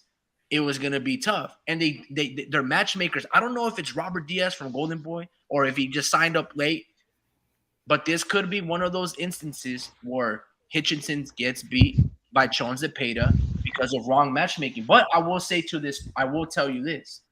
Him fighting a lefty in Bauza before fighting Chon, that's smart matchmaking. Now he has a whole training camp that all preparation for a southpaw, and then it carries over the next fight into another southpaw as well. That's how you're supposed to do it. Same thing with Ryan Garcia. He had Luke Campbell, then you had Javier Fortuna. Stay the course, my friend. Fight, not William Zepeda. Fight, Mercito Hesta. Fight Jojo Diaz, Zepeda, then Tank. 5 camps, all southpaws, then you lead up to Tank. So at least Eddie Hearn and this matchmaker now is doing the proper steps to get Richardson Hitchens on the right path to be against a credible opponent that has triple amount his experience. So what about you, Drew? You think Sean Cepeda will beat him? Yeah, I think he'll beat him. I haven't really been like watching too many of their fights. I seen Hitchens is actually like pretty sound. He's a pretty sound fighter, but I don't know. I just don't see any urgency, man. I just don't see that urgency in him, and I feel like Cepeda has been in some fights, some wars. So Yeah, man. I just feel like this guy just has a he's more like he's actually he actually plants his feet on the ground really well when he Yeah, lands his punches. And I feel like how he was saying that reminds me like how you were saying he does that thing like that Ryan does. He just does this little wave thing with his hands up in the air. yeah. Like I just feel like that doesn't that is, like that's the type of stuff that Cepeda actually takes advantage of. It's Yeah. amateurish, but to that point, Hitchens will be a little taller, and he might make it a boring fight though. Yeah. He might That's win, but it could be a very boring fight. And then I'm gonna say this, and I've said this before in a couple of podcasts in the back. It's this is Freddie Roach's worst fighter. Like when we think about when Freddie Roach has killers like Lenny Zapavinga, like I don't know if he at one point had Alex the Cholo Salcedo, Jose Ramirez, all these fighters that Freddie Roach develops, they always have a knockout punch, right? They always bring the fight. And Zepeda is probably the only one where he's like more defensively sounded first. And I know he only brought the fight against that Puerto Rican Josue Vargas, but that was about it. You've never seen Chon Zepeda ever gave you that type of performance ever again. And that just lets you know like Josue Vargas wasn't shit. You know what I mean? mm, But like this is like Freddie Roach's worst fighter. Now that doesn't mean that. Now I'm saying worst fighter, not his worst boxer. This probably is Freddie Roach's overall best complete boxer that can circle around, has good footwork. But when you think about Freddie Roach, you think about an offensive onslaught, like no retreat, no surrender, coming forward, throwing 1,000 punches. You think about with Pacquiao, you thought about it with Jose Ramirez, you thought about with like Lenny Zapavinga, Cholo, you thought about it with all these guys. When you think about Zepeda, it's the opposite of it, man. You know what I mean? That's a well-schooled fighter that circles around really well with his legs, and then he punches in between. You know what I'm saying? But mhm. that's might be the only thing that I'm like, ah, man, I wish Cepeda will throw like 1,000 punches against Hitchens because I think volume alone, Hitchens looks like a fighter that just pot shots, and that's pretty much it. So volume could beat Hitchens. I just don't know if Cepeda's gonna be that guy to throw those punches. You know what I mean? Yeah, it's an intriguing fight. It's just again, it's just one of those fights that you really don't expect for Matchroom to set up Hitchens at this moment in his career. But I mean, again, they must know something. Richardson Hitchens is very much like Shakur Stevens light. Like a cheap man's version of Shakur Stevens. Um, they move in the same circles. They have a very similar approach to boxing, which is a defensive first and boxistic. Um, advantageous, use their advantages kind of fight without really exposing himself too much to risk. But hey, maybe John. I mean, again, John Cepeda has only lost. Wait, am I correct in saying that he's only lost to Regis Prograis? Yeah, and then I thought he beat Jose Ramirez. Probably was a draw, but he lost that one too. Yeah, he lost. But he lost to Terry Flanagan. He has 3 fights. Look, bro, why don't you guys call me out on my bullshit, bro? I'm fucking straight wrong. I told you But guys there was another fight that Chon Zepeda has had that was like Josue Vargas. And bro, we forgot about that epic fight when he got knocked down and then he knocked out and folded Ivan Baranchenk with his leg back. You guys wow, we Yeah, look that's like right. me on that wow, beat. we look like suckers. Well, that's what actually I remember that fight. Remember that shit? That shit was Yeah, crazy. Like, what the yeah, fuck back is and going forth, on? To man. me, that's the fight that actually kind of put him on the map. I think Yeah, that's the dude. I fight think it that. was like fight of the year or like Yeah, knockout of the year or something like that. that's what actually made him more. Actually, they actually put him on bigger fights. Actually, after that. Yeah, Yeah, man. let me put it on the YouTube right here. I'll screen share so you guys can remember this. I'll try to Yeah. find the shortest one. It's just 3 minutes. Top rank highlights. In his last two fights, hit back. I was like behind the head. All right, hold on. Let me go. Present. Share screen. Share screen. Boom, boom. All right, here we go. All right, how do I close this panel so it doesn't look like that? Do I just click that? All right, boom. Boom. Y'all can see that? Yeah. All right, cool. Hitting that clean in his last two fights, and there's a right hand. You know, when you have a big, strong guy like this. Oh, and another. Goodness. Oh yeah, this was in the bubble. I And he's remember. got another left hook, and he drops the ranching. Oh, and here comes Zepeda, pouring it off. Oh. So left hook and right its leg. Once it gets wobbled, but Wow. Bro, I thought Cepeda was gonna lose that fight. Jeez. What the hell? Yeah, it was a great fight. these two guys are Ooh, he slapped him. Yeah, That's it, right? He didn't get up. bro. Right. I used to think this guy was unstoppable, bro. Who, Like, Baranchik? yeah, I used to think no Yeah. one was beating that guy. I was like, dude, I want Yeah. this guy versus Tank. You know? Right. So that's Zepeda, bro. Now that's Wow. a younger version Zepeda, but that's Zepeda. When was that? That was a was- while back. Like, 5-6 years ago. 2018, 2020. I'm not too sure. But if that's Zepeda, 2020. Richard Hitchens, he's beating Hitchens. If we get the Zepeda that showed up against Hank Lundy and Jose Ramirez, nah, I don't think so. Yeah, I think Maybe Jose Ramirez, because he kind of like exposed him and very showed his flaws. But that same Zepeda that I saw against Hank Lundy, that boring ass one, oh man. yeah, I think Hitchens would win by unanimous, but Cepeda by KO or unanimous too. But yeah, I can see him catching him, bro. I see that happening. Yeah. While he's just running out on the outside, and he's just gonna get caught with that hook.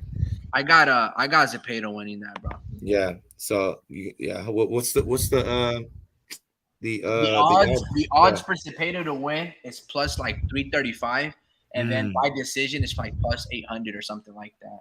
Hitchens? Hitchens, he's the favorite. Damn, son. So Adam says, I like Benavides, but I'm from Benavides land, Phoenix, Arizona. So I am biased. I take Phoenix must be getting nice weather right about now, I imagine. A little cooler, probably in the low 90s. A little cooler in the 90s. Yeah. 90s, bro, that's freaking hot. Well, I like it like that though. You know, I like 90s. No, you don't. Yes, I do. What are you talking about? It's so pretty hot. No. I know what he's talking about. He's talking about it's probably in the hundreds.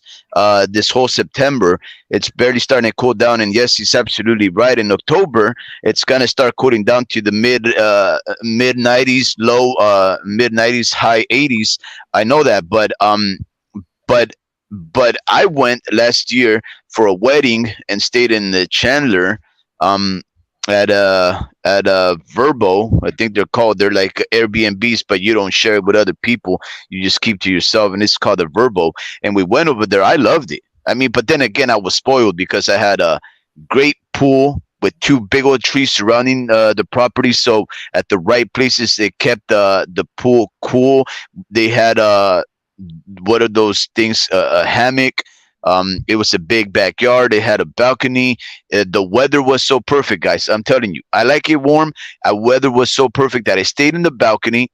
I went to I think I went to read a comic book or something. I woke up at 3:00 in the morning. I was shirtless.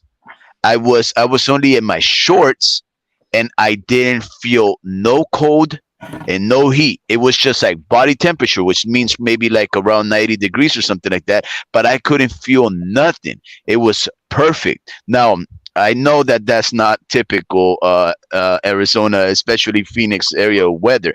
You're talking about 4 or so months of 110 degrees. But as far as October, I think it was heaven. No. For me, it's always gonna be around this area, in the 831. So yeah. Oh, well, I'm not gonna move. I'm not gonna relocate. I mean, I'm a California boy for a reason. I'm just saying Phoenix, Arizona, we went to Yuma. Those places are obviously hot, but pretty chill. That's all I'm saying. Pretty chill for a little mini vacation. Yeah, you can go over there. Yeah, man. Yeah. No, I was in Vegas. And I was like, nah, man, I can't breathe. There's no oxygen. What is this? Why are we forcing this civilization here? You know, so that's what I was saying. I was like, nah, not for me. Yeah. Well, so there was another thing I wanted to talk to you guys about. I think I did want to just go back to and I apologize, homie Ricky. Can I talk about one thing that I was insinuating, which is that this is a great opportunity for Ruben Villa to become a star. And Mr. Vince Vargas, I'm not too sure if you read one of his response from back in the beginning of the show. He says, "What if?" Because he was addressing what we were saying about whether Villa has to knock out his opponent or stop him, and I said he does. I think you said he does, and Drew said he doesn't. But Mr. Vince Vargas says, "What if Viola goes the distance and the opponent looks like sloth after? Face rearranged, LOL." Now, I think that would go well, right? If he goes the distance, but he just completely destroys and leaves physical marks on his opponent, on how victorious and triumphant and more dominant he was. I think that would work because that's really what Devin Haney has been doing recently, right? Destroying his opponents, marking him up, and he doesn't ever stop him. But I think his fan value is climbing up. Yeah, no, it is climbing up because he actually gives the fans, what they want, in the fight. And Mhm. yeah, that's how he gains all this exposure and all this. So I mean, every time he does something, TMZ's right there, so he's like up there, and Shakur's up there too.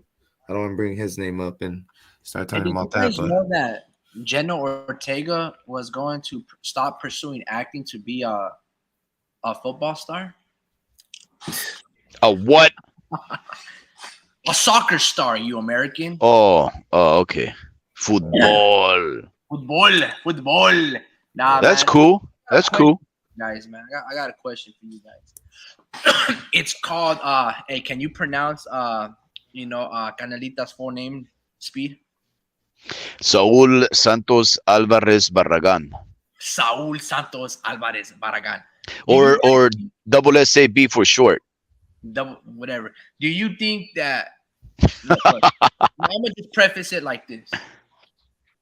I feel that Canelo is in a lose-lose situation, and the only way he gets out of that lose-lose situation versus Jamel Charlo is if he knocks out or like breaks Jamel's chin, right? Like you have to dominate Jamel, right? Because this is what Triple G would do. Triple G would dominated Kell Brook, like how Canelo dominated Amir Khan, like how Canelo dominated against Liam Smith, right? Like how Arrow dominated against Mikey Garcia, like how any fighter that moved up multiple weight classes and bypassed certain challenges and fighters and obstacles, they do good for 4 rounds and then they get beat, they get outclassed. Canelo has to outclass and destroy Jermell Charlo, right? Because if they go the distance, unless his face is disfigured, like how Sebastian Fondora had Erickson Lubin look all disfigured and look like one of Guillermo del Toro's Hellboy, front page covers in one of his films. Unless it's disfigured like that, I'm gonna give no credit to Canelo for beating Jermell. This is a guy, Jermell, that is inactive for over a year, right? Coming off hand surgery, I think either the left or the right hand, doesn't really matter, right? Hand surgery on one of them, and is moving up 14 pounds, right? This is a fighter that lacks confidence, bro. This is a fighter that doesn't have that type of confidence because how could you? First and foremost, you just saw your stablemate who you go, ham on in fucking sparring. It's very close and competitive. You just see him get destroyed, right? Embarrassed, outclassed, just big uncle versus nephew, right? He just, dominated, utterly dominated, disfigured, right? Stripped of any warrior spirit, took the heart out of Texas. That's what Jermell witnessed, right? Where this Jermell is taking now a humble approach, a much more, submissive approach, as opposed to his very rowdiness that he usually is. Like Canelo called him out on it on Fight Hub earlier today in an interview with that one guy Ray Flores. He goes, "Look, man, these guys, him and his brother, they didn't respect my skills. I'm going to show him." That's what Canelo said, right? So Canelo remembered. It looked like Jamel tried to be like, "No, bro, we're just friends. I like Canelo. He's a good guy. I look up to him." Well, Canelo's letting him know. It's like, bro, remember when Keith Thurman smirked at me when I was fighting Josecito Lopez, and all you guys were with Golden Boy at one point wanting to fight me? You guys didn't respect my skills. You guys thought I was food. I'm coming back and haunting you fuckers. That's the Canelo I need to see. Yeah. I need Canelo to dominate Jermell Charlo because of everything that I just pointed out. Now, here's the thing. Well, there's another reason for it, homie Ricky. We need to curtail the imbecilic moves of certain boxers who want to just climb up ranks, skip the line for money fights, right? No, we should not condone the maneuvering in the sport, similar to the super champion in the WBA or the franchise in the WBC, to allow fighters to go up into any division to fight fighters just for the purses at the expense of us, the boxing fans, knowing full well that those fighters, even with a victory, would never defend at those weight classes, right? Terrence Crawford. I don't want to derail that because, let's say boxing is mediocre at some point. Let's say next year all the big fights aren't happening. And then let's say a fighter like Naoya Inoue fights Tank Davis at 130. Let's just say theoretically speaking. And if boxing is boring, it's like a very slow month, and boom, news hop on. I don't want to derail that moment because that moment can bring back and reinvigorate the sport and be like, oh man, I want to do that. I want to do that. I don't want to be like, oh no, we got to stop it, Canelo. No, Canelo has to dominate this because if you want to remain in the pound for pound status and dominate, you got to outbeat Bud Crawford. That's the standard.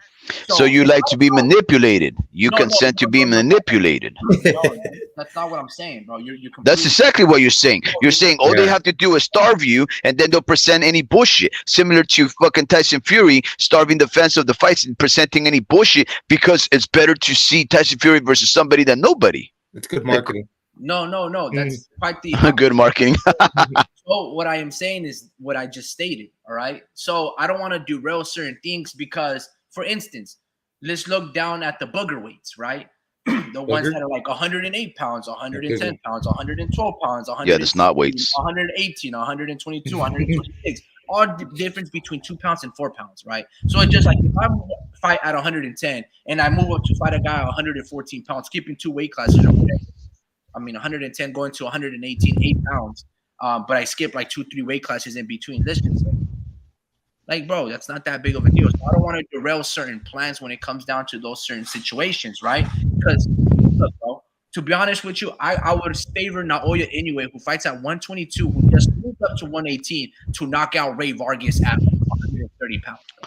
Esqueleto Vargas from Nacho Libre. Look, basically what I'm saying, so I don't want to derail that situation. I'm just saying in terms of the standard, how these fighters that are currently on the pound for pound list, Canelo has to dominate because Naoya Inoue looked incredible. Bud Crawford looked incredible. All these fighters that are undisputed or hold or are at the echelon of the list, Canelo has to show his dominance if he wants the number 1 spot. And here's another different from what I just stated here. Most, if not all, undisputed champions, right? Once they retain that undisputed status, not one has yet to defend all those belts. The only one has been Devin Haney. Now, Naoya Inoue, after beating Pop Butler and being undisputed, he never defended his throne.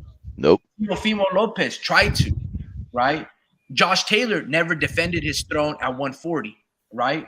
Maybe one time against Jack, or I don't know if he got stripped before Jack, or I forgot exactly what the politics were there. Jermell Charlo, undisputed, never defended it. Up to this point, Canelo has not had all the belts and defended it, right? Usyk, when he beat Mercedes Bradis and Murad Gassiev and all these guys, Dorticos, he never defended his undisputed claim. I need these undisputed fights. And you're mentioning you're forgetting someone else, No, oh yeah, who is? Terrence Crawford. Oh, well, I mean, he just barely. But yeah, Yeah, but I he's think going to defend it next. He might move up to 154 because now, at least per the Instagram of Errol Spence, he goes, "I'm now at 54." So yeah, likely. So again, all of these fighters, I feel like that's the thing. I become undisputed, and I'm never going to defend it. Look, bro, there's a whole lot of amazing fights, and these fighters, after being undisputed, don't move up in weight. Just you work so hard to get all that gold wrapped around your neck, chains, all these things. There's amazing fights that can happen. For instance, Jamel could have fought Tim Tszyu. That's a good ass fight. But Crawford, if he doesn't move up and still continues to dominate and reign at 47, you have Stanionis, you have Boots, maybe Virgil Ortiz, Cody Crawley. Naoya anyway at 118. He probably pretty much beat everybody. You know what I'm saying? So I guess it makes sense for him to move up at 122. But let's say he becomes undisputed and beats Marlon Tapales at the end of this year, right? He don't have to rematch Stephen Fulton or Tapales. But let's say he decides to move up 126, but not fight MJ Akhmadaliev at 122. I need all these fighters out, like 168, even Canelo, after he became undisputed. He went up to 175 and fought Bivol. We're like, bro, you have David Morel or David Benavidez yeah. right here to fight. But that's a can of worms. That's a big can of worms. The homie Ricky, and in fact, that contention of yours, that opinion of yours, probably deserves its own live, right? But look, listen. Allow me to read a couple of the comments from our loyal and on my end, at least, beloved listeners. Mr. Hurley asked the following question. This is a very interesting question. He says, "Would you consider Spence beating Crawford the biggest upset in boxing history?" So I respond on the rematch. Wow, great question, but not in boxing history though. But an amazing action of retribution, absolutely. Not the biggest upset. Had even Spence beaten Crawford in the first fight, just because both of them were already skilled and tested and at their weight class, proven, right? And so an upset would be somebody that completely has no odds, has no kind of a name. Everybody's just discounting them. He comes over there and just beats him, sort of like Buster Douglas to Mike Tyson, something to that effect, right? That would be one of the biggest boxing. But in a rematch, now if Errol Spence Jr. rematched Terrence Crawford and destroyed him, I'm not saying that would be an upset, but that's very close to it, right? Because he's already been completely outclassed and demolished. And for him to return the favor after what he's gone through in and outside of the sport, that's a very good question. I mean, it wouldn't be the biggest upset just because we know Errol Spence has been accomplished, and as basic as he is, he's still a very accomplished and skillful fighter for what he is. But he makes the skills work. But I don't know. But that is an intriguing a question to ask any boxing fan. What would that do for Errol Spence should he beat Terrence Crawford in the rematch? Now, it's a great segue, guys, for the following thing, because I forecasted the following. I told you that, if I was not mistaken, when Errol Spence and Terrence Crawford wrote their contract for their first fight, they implemented a rematch clause. The rematch clause was a two-way clause. Whoever won would dictate the terms on the rematch. I am pretty sure that if Spence won, there probably be a rematch where a clause, at least, where he didn't have to rematch Terrence Crawford because of the weight issue, right? Or if there was going to be a rematch, it would be likely unnecessary, but it would take place at 154. But I also forecasted that if Crawford won the first fight, he would dictate terms on what weight class the second fight would take place. And lo and behold, I was proven right, because BoxingNews24.com just reported, as of a couple of hours ago, Complications for Terrence Crawford versus Errol Spence rematch. Check this out. Written by Mr. Jim Kalfa, Terrence Crawford could push for concessions from Errol Spence Jr. for the rematch that could potentially derail the fight. There's a potential that Crawford, 40-0, 31 KOs, could ask for a bigger purse split than what is spelled out in the rematch clause to increase the weight to 154, which is where Spence, 28-1, 22 KOs, wants and needs it for him to be, not to be weight drained. Okay, we know Errol Spence needs to fight at 154 because he's been looking very malnourished and emaciated. Now, Terrence Crawford won. Now, Terrence Crawford is saying the purse split, which is probably something they agreed on, beforehand, is something that now he's asking for a little bit of maneuvering in because he's saying, if I'm going to give you 154 after I call the shots at what weight class we take it in, then you have to pay me more. Now, that may just be the cop out, which is what I told you guys. The cop out for why this fight may never again happen, because Errol Spence will want and maybe even demand that that fight take place at 154. But Crawford holds all the cards in his favor. And if he wants to pursue the rematch at 147, guess what? Errol cannot do anything about it besides look like another, what did they call him? A Somali pirate, a sunken, sullen-eyed, emaciated, dehydrated, and parched individual. Now, what do you guys think will happen here, guys? Because I don't know. Mr. Hurley proposes that a rematch would be one of the greatest things if Spence wins. But if Terrence Crawford has his way, that fight might never take place because all he has to do is stick adamant and firm that 147 is where he wants to defend. We were just talking about how nobody besides Devin Haney has defended undisputed. And here's the thing. If you want Terrence Crawford to defend undisputed, that rematch has to take place at 147, and Errol Spence will be, again, the weakened individual that was ragdolled and mollywopped. Yeah, it just depends how Errol Spence learns from his mistakes, like what he does. Man, but it just looks like mentality wise, he just levels above him. Like that's really what it's all about, because man, Errol's such a big dude. He had size on him and he could actually impose his will a little bit more, I guess, but he just didn't have that dog in him, man. He threw his hardest punch, and honestly, Crawford, wasn't really affected by it.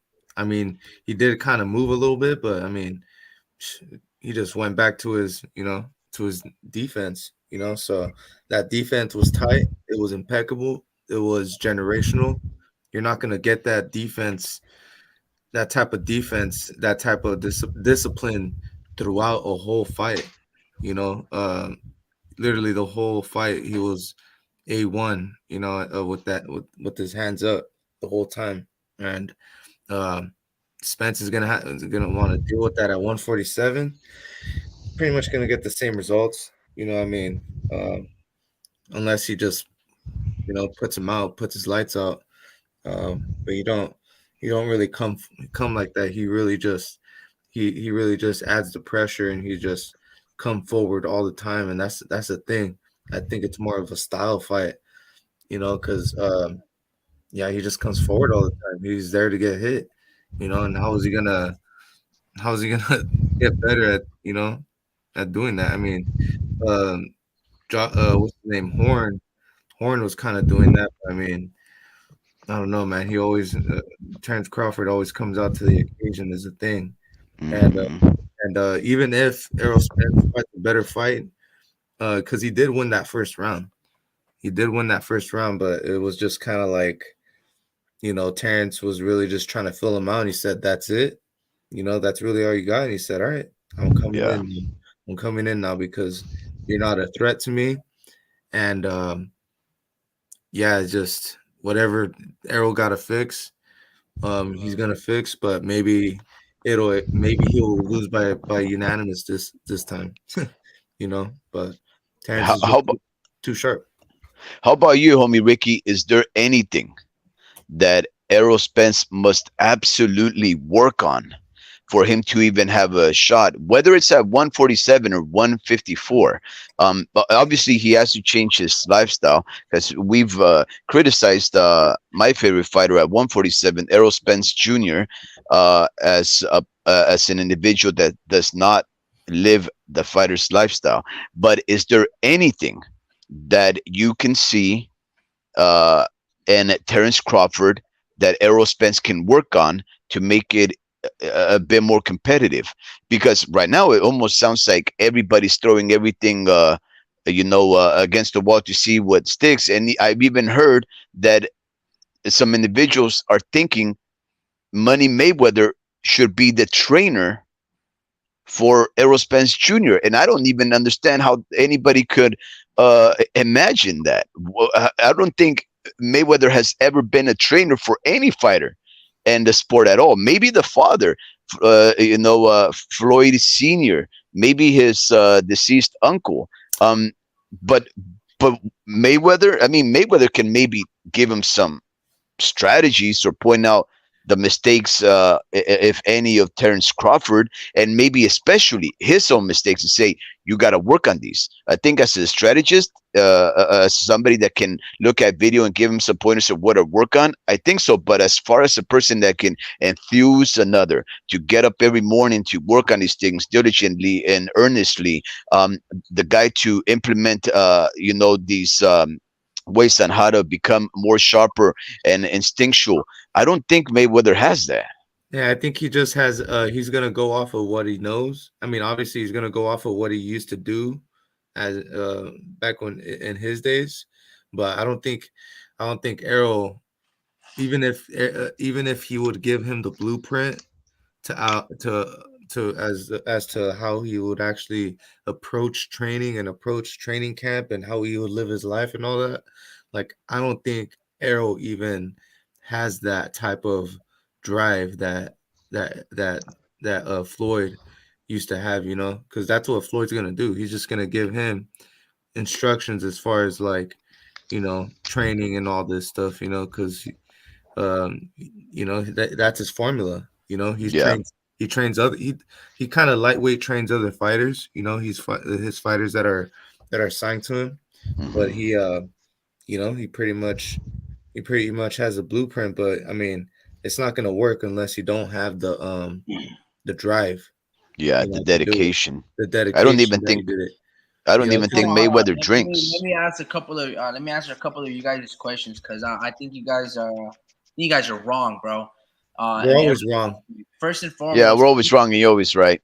and Yeah, every Hey, that's why it's called the homie Ricky and then you podcast. and then you're so it always goes wrong, like and this. then Hey, you guys are always wrong. Nah, Hey, look, check hey, it was funny how he said that you and I were wrong about Ruben Villa being an Olympian I was gonna and say how he that. doesn't need to knock out. And I'm like, what are you talking about? All I said is that he needs a I knockout. Like know. what? I know. He puts words in your mouth. He's like, hold "Guess on, what? Oh, I'm guy, wrong." oh, you're wrong. Yeah, I first and know. Just go foremost, ahead, guy. Floyd Mayweather, he doesn't know how to spot talent. Okay, if you look at his stable, right, excluding Tank Davis, because that was an Adrian Broner fighter that he brought him in, right? He had Mickey Bay, Jay Leon Love, and Badu Jack. Badu Jack is the only one that's like respectable. Mickey Bay, he's cool. I'm not gonna lie, he was okay. But in terms of when you sign to like Golden Boy Promotions or when you sign to Floyd Mayweather, for instance, you expect them, oh man, to you know be undisputed, be undefeated, be amazing, and you didn't get that out of those fighters, right? Even when he stole one fighter from Robert Garcia, Neno Rodriguez. In his next fight, Neno Rodriguez got his ass beat. Started wearing grills, started wearing chains. Boom, got the fast money life, and you got a short ass career too. Now here's another thing. There's an amazing coach right now. His name is Dion.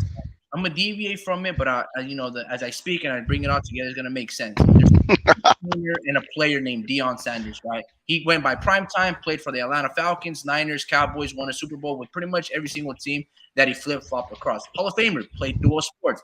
MLB baseball was pretty good, and he was a badass shutdown corner, even sometimes played punt return and wide receiver. Are you Amazing. talking about Bo Jackson? No, Deion Sanders.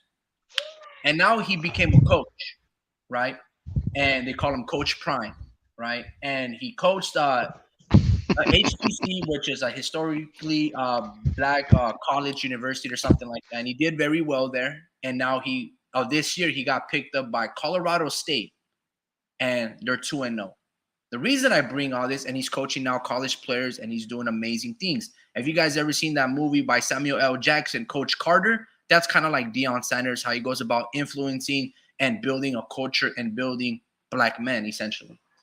So I say all this because they asked him a question. Yo, Deion, would you ever be interested in coaching NFL players?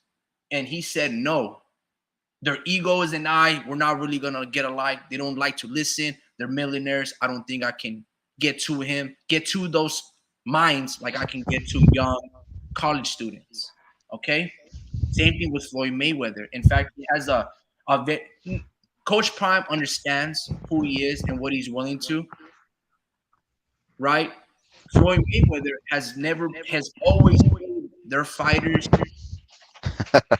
treat them like not even like sons, but always steal their shine on their spotlight. So, for instance, if Adrian Broner has a nice chain, Floyd Mayweather will come out there with the same party with like 10 chains and like shun them, outshine them. So I don't think Floyd Mayweather can develop talent, let alone coach it. He can give you pointers like situational awareness, but I would have to see it from scratch, right? Because from what I heard in the past and what I've heard from other fighters, it's like, oh yeah, like Richard Hitchens that left Floyd Mayweather to go to Eddie Hearn, very inactive, you know what I mean? They don't really give me the fights, all these things.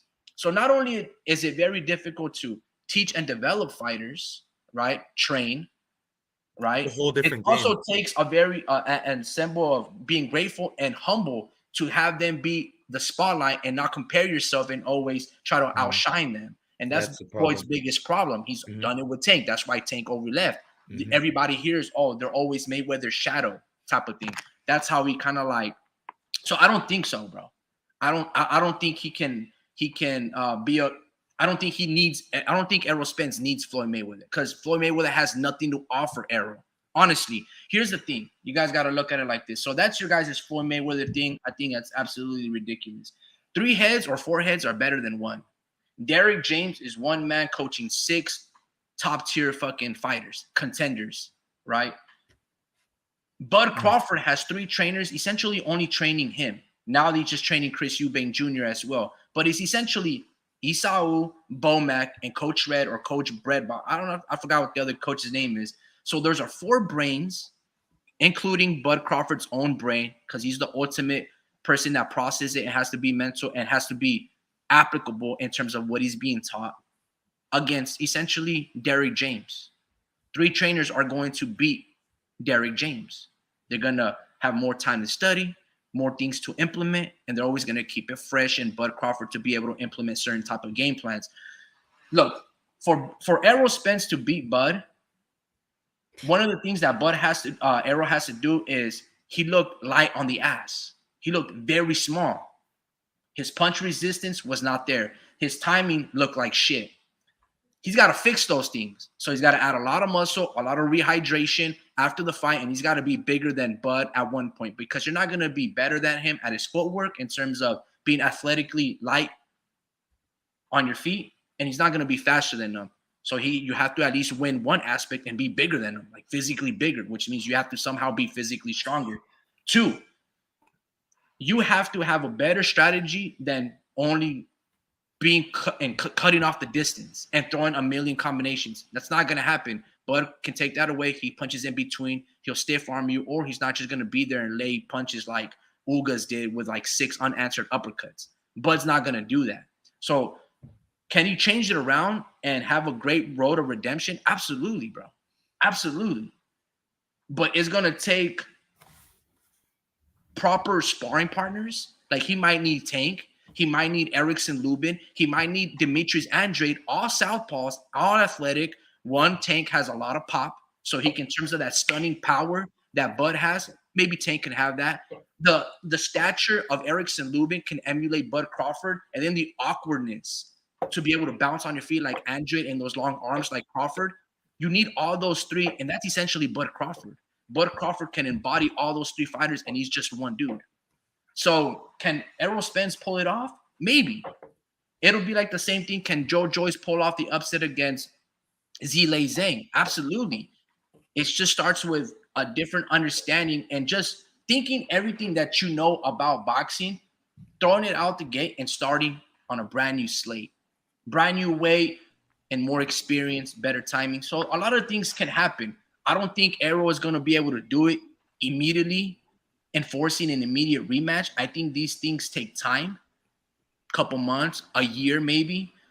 But yeah, if you're telling me through Boxing News 24, excuse me, Boxing News 24, that they're already having issues negotiating because now Bud, the tables turn now. Bud causes shots. He's like, I come out first. I wear this. You get this percent, certain level of percentage, or whatever the case may be. Then this kind of favors Errol to buy himself time to develop a proper strategy. Maybe get an assistant, like you said, like a strategy coach.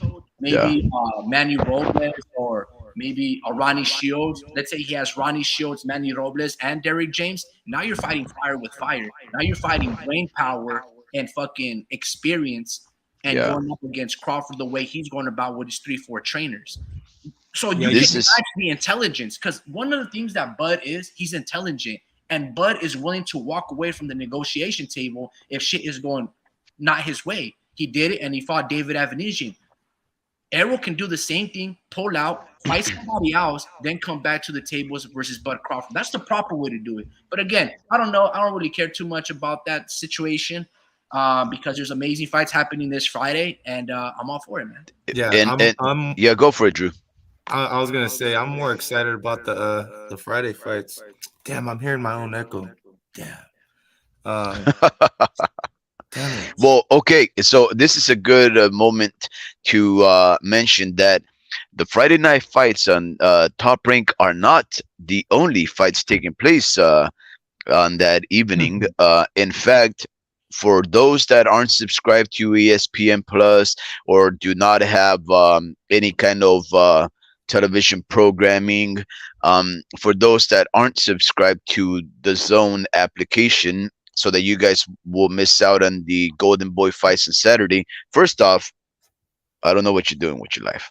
You really should invest $5 or I think it's maybe $10 for the Disney Plus programming, which comes with Disney and Hulu, and it comes with ESPN Plus, right? I don't watch television, so I don't use Hulu or Disney, but it's good to have access to it.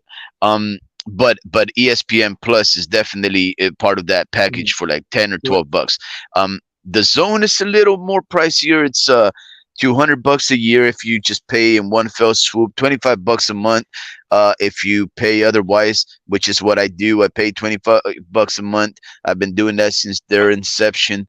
I do it and pay a little more because I want to support this venture. But for those that do not have any money and still want to watch pugilism, here is where it's at. So there was this Southern California promotion called Thompson Boxing Promotions, ran by Ken Thompson, a magnate from the state of California, who used to run. He was a fan of the sport, and he would invest in the sport of boxing with his Thompson Boxing Promotions that he set up fights over there in Northern California, Sacramento region, and Southern California, LA, San Diego, places that I've never visited. Nonetheless, he would put on these smoky venue fights, and fighters such as Josecito Lopez, Mauricio Herrera, if I'm not mistaken. He also had Timothy Bradley. he had a few fighters. Ruben Villa was one of them. He signed for about five fights or so. He had a few notable fighters that became champions, recognized names, and as a smaller circuit, he would bring these guys up. And then, of course, Top Rank would recognize how good they were, or Golden Boy, and then they scoop them up because they're bigger, they have better networks. Nonetheless, Mr. Ken Thompson passed away in February. Uh, wait, no, he passed away like 3 months ago. And the family, their survivors, I believe they didn't find much interest in continuing on this tradition of about 30 years, keeping Thompson boxing alive. It wasn't profitable. They would be events held in these little casinos in Indio and all these places like that. But this company bought him out. CBN, CBN Promotions. CBN Promotions bought out their stable, their connections, their setup, and they're just investing in the technology and the production of it. Now, if you guys have YouTube, which we know you do because you're listening to us, you should just subscribe to CBN. It might be CBN Promotions or CBN Boxing or otherwise, but their very first inaugural event is going to take place this Friday. Now, we know that Top Rank has the best fights of the night, but if you don't have anything, or if some of the fights on Top Rank start to bore you, hop on the CBN network. It's free. They don't have an app so far, but they do have a YouTube channel, so you can get at that. If you have $2 a month, you can invest for the Pro Box app, which gives you about 2, maybe even 3 events on Wednesdays. So you have nothing else to do besides just pay $2 and you watch boxing from great fights. They've never disappointed me. So if you guys are big fans of the sport, make sure you subscribe to all of these places or follow them. Sometimes even Pro Box puts their fights for free on YouTube. So there you go. Add that to your channels. But I just wanted to throw that in there because Friday night is going to be a night chock full of action, and you don't have to pay $1 for it. Yeah, I was gonna say, how stacked, how hyped I am about the Top Rank card though, and I was like, saying like in my head, I'm just like, man, there's so many potential champions in this undercard. Emiliano is gonna be a champion, bro, pretty soon. And then Xander Zayas as well. Like Ricky was saying, Xander Zayas is gonna be the face of 154 one day. And I also want to add in though, Omari Jones did beat him in the amateurs, for the nationals. So I just want to throw that out there. I think Omari is actually a 168 pounder, I think. Or no, I think I'm wrong, 160 or something like that. But yeah, man, different promotions as well. But yeah, Xander, man, he has a whole country behind his back. He speaks Spanish pretty damn well. Like he's pretty damn fluent. That's what makes him more. That's what's actually gonna make him more knowledgeable. Like people are gonna know this guy a lot more. But yeah, I'm really hyped about this. About these fights, and you got Ruben, obviously, from Salinas, and future world champion, on the rise. And who else is on this undercard? Oh yeah, you got Omar Aguilar, and I was pretty hyped about this guy because. I remember this guy was fighting Delgado, Lindolfo Delgado.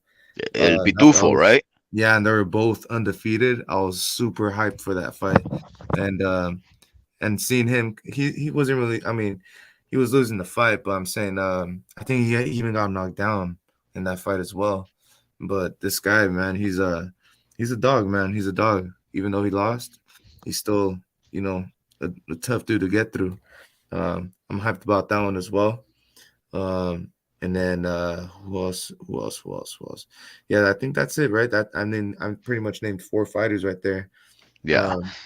And of course, they have that Puerto Rican Boricua fighter, 160 pounder who, or is he 168? Yeah, he's 168, I believe. Who? Sander Sayas. Oh yeah. Xander Zayas. He's 154. Excuse me. He's a 154 pounder. Wow, are you sure it's not 160? Yeah, I think Ricky was mentioning something about him being at 160 or 154. I mean, Wow, wow. yeah, Okay. Well, yeah. Well, he definitely does not look that big. Like, I mean, I didn't think he was 168. I thought one day I remember having had a conversation with the homie Ricky, and I thought he was like a 147 pounder, and he threw something out there for me, and I was like, "What? He's really that big?" So that's why I assumed that he was maybe fighting at 160. But yeah, these Friday night fights, guys, they're not to be missed. It's really probably the most exciting card that has a variety of up and comers, accomplished fighters, names, and the future champions in this beautiful violent sport of ours. It really is one of the best fights that you don't have to pay any premium money for. Now, in a couple of weeks, about the 30th of September, we're gonna have Canelo versus Charlo, which is another very stacked card featuring known names, accomplished fighters, in this case two undisputeds, um, former champions, future stars like Kermel Mutton, who's in the Mm. TMT crew.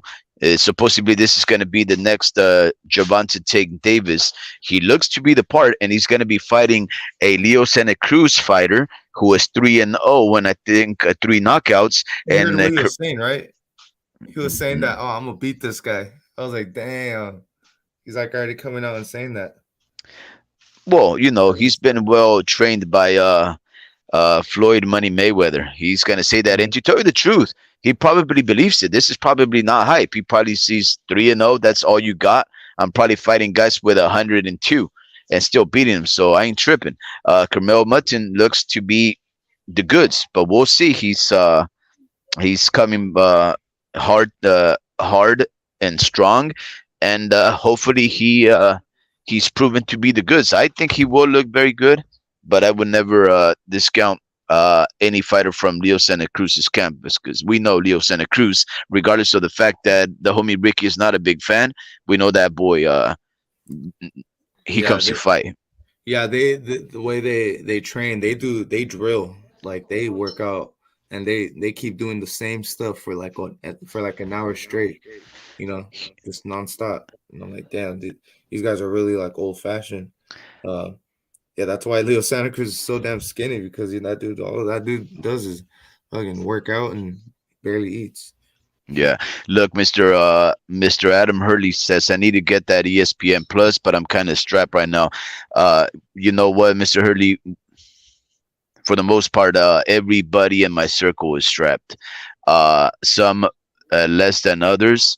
Uh, let's just say this. I had it going on for about maybe 2 decades, where I didn't have to count on a second income in my household to not only make ends meet, but to actually thrive. Um, my personal economy, that of my family's economy, has quite suddenly become such a tough one that after about 18 years, 17 years, I would say, my wife had to, she didn't have to, but she went and got a job to help out. It can be pretty tough. So I definitely understand you. Entertainment is a necessary expenditure when you're trying to put food on the table. So yeah, I don't judge you as any lesser of a boxing fan. You're just a boxing fan that is going through a tough one, and I do wish you and yours the best, and I hope you guys come out on top. Mr. Vince Vargas, he states Friday in Fresno as well. We have fights. Found out on the Fighter's Voice on YouTube. Richard Ortiz is the host of that channel. You know what? I don't think I've ever heard of the Fighter's Voice, but I'm about to check that out. Mr. Ortiz, Richard sounds like I know him. I don't know about personally, but I think I may have. Uh, I have to see his face first. Right? We have to see his face. And well, I am myself, Mr. Hurley. I am from California, the Central Coast of California, and in fact, I hope that you don't mind me saying it, Drew, but I think you're from Central California. Yeah. Yeah, and the homie Ricky is absolutely from Central California. Um. Uh. Okay, I see. Drew has to crash out. All right. Well, listen, I'll just end this on this last note, guys, because I'm not too sure where homie Ricky's at. I think right about now he starts to Come in. pack up. Yeah, he starts to pack up, and Yeah. But the last thing that I did want to say is this about this whole Terrence Crawford and Errol Spence rematch fiasco, right? The thing is this: if Terrence Crawford does not allow for Errol Spence to take 154 for the rematch, and he stands firm and adamant that he has to ask for a bigger split, which I think is fair. Because he can call the shots. This is just the leverage on how it is that he can, negotiate for a bigger purse. But if he does not concede to some of Errol Spence's demands to make the fight at 154, or vice versa, if Errol's team does not consent to giving Crawford a bigger purse split to have that rematch take at 154, guess what would happen, Drew? And what would happen is that Terrence Crawford, who never had any plans on going to 154, in fact, he wanted to skip right through everything and go right to 168 to fight Canelo or Charlo, the winner of this fight in 3 weeks. What would happen is that Terrence Crawford would have to stay at 147, where he would have to defend his undisputed. And just today and yesterday, he was dissing Danny Swift Garcia, and he was dissing Keith One Time Thurman, and he said, "I'll never fight you guys because you guys ducked me." Now, this poses a very big problem for the guy, right? Because those are two well-known names that could actually get him paid, right? And he says he's not gonna fight Boots Ennis, and he's not gonna fight Alexis Rocha because Alexis Rocha has something penciled in, and I don't think anybody's cutting for that Stanionis fight. So who's he gonna fight? Who's he gonna fight at 147? Virgil Ortiz can't make 147, so he's gonna be odd man out.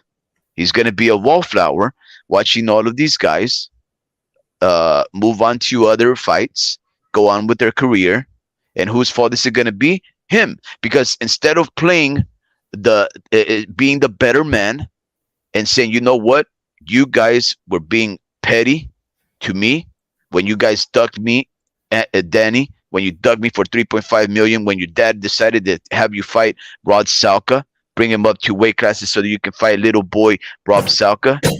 You decided to duck that smoke. I'm gonna duck you. Keith Thurman, I called you out once. You walked away from that fight. You decided not to fight me. You played a hardball. I'm gonna duck you guys. What's Terrence Crawford gonna do at 147? Absolutely nothing, because there's no other names that he can fight except Booth Ennis, and he's not even wanting to fight that guy. So yeah, Terrence Crawford is just gonna shoot himself in the foot.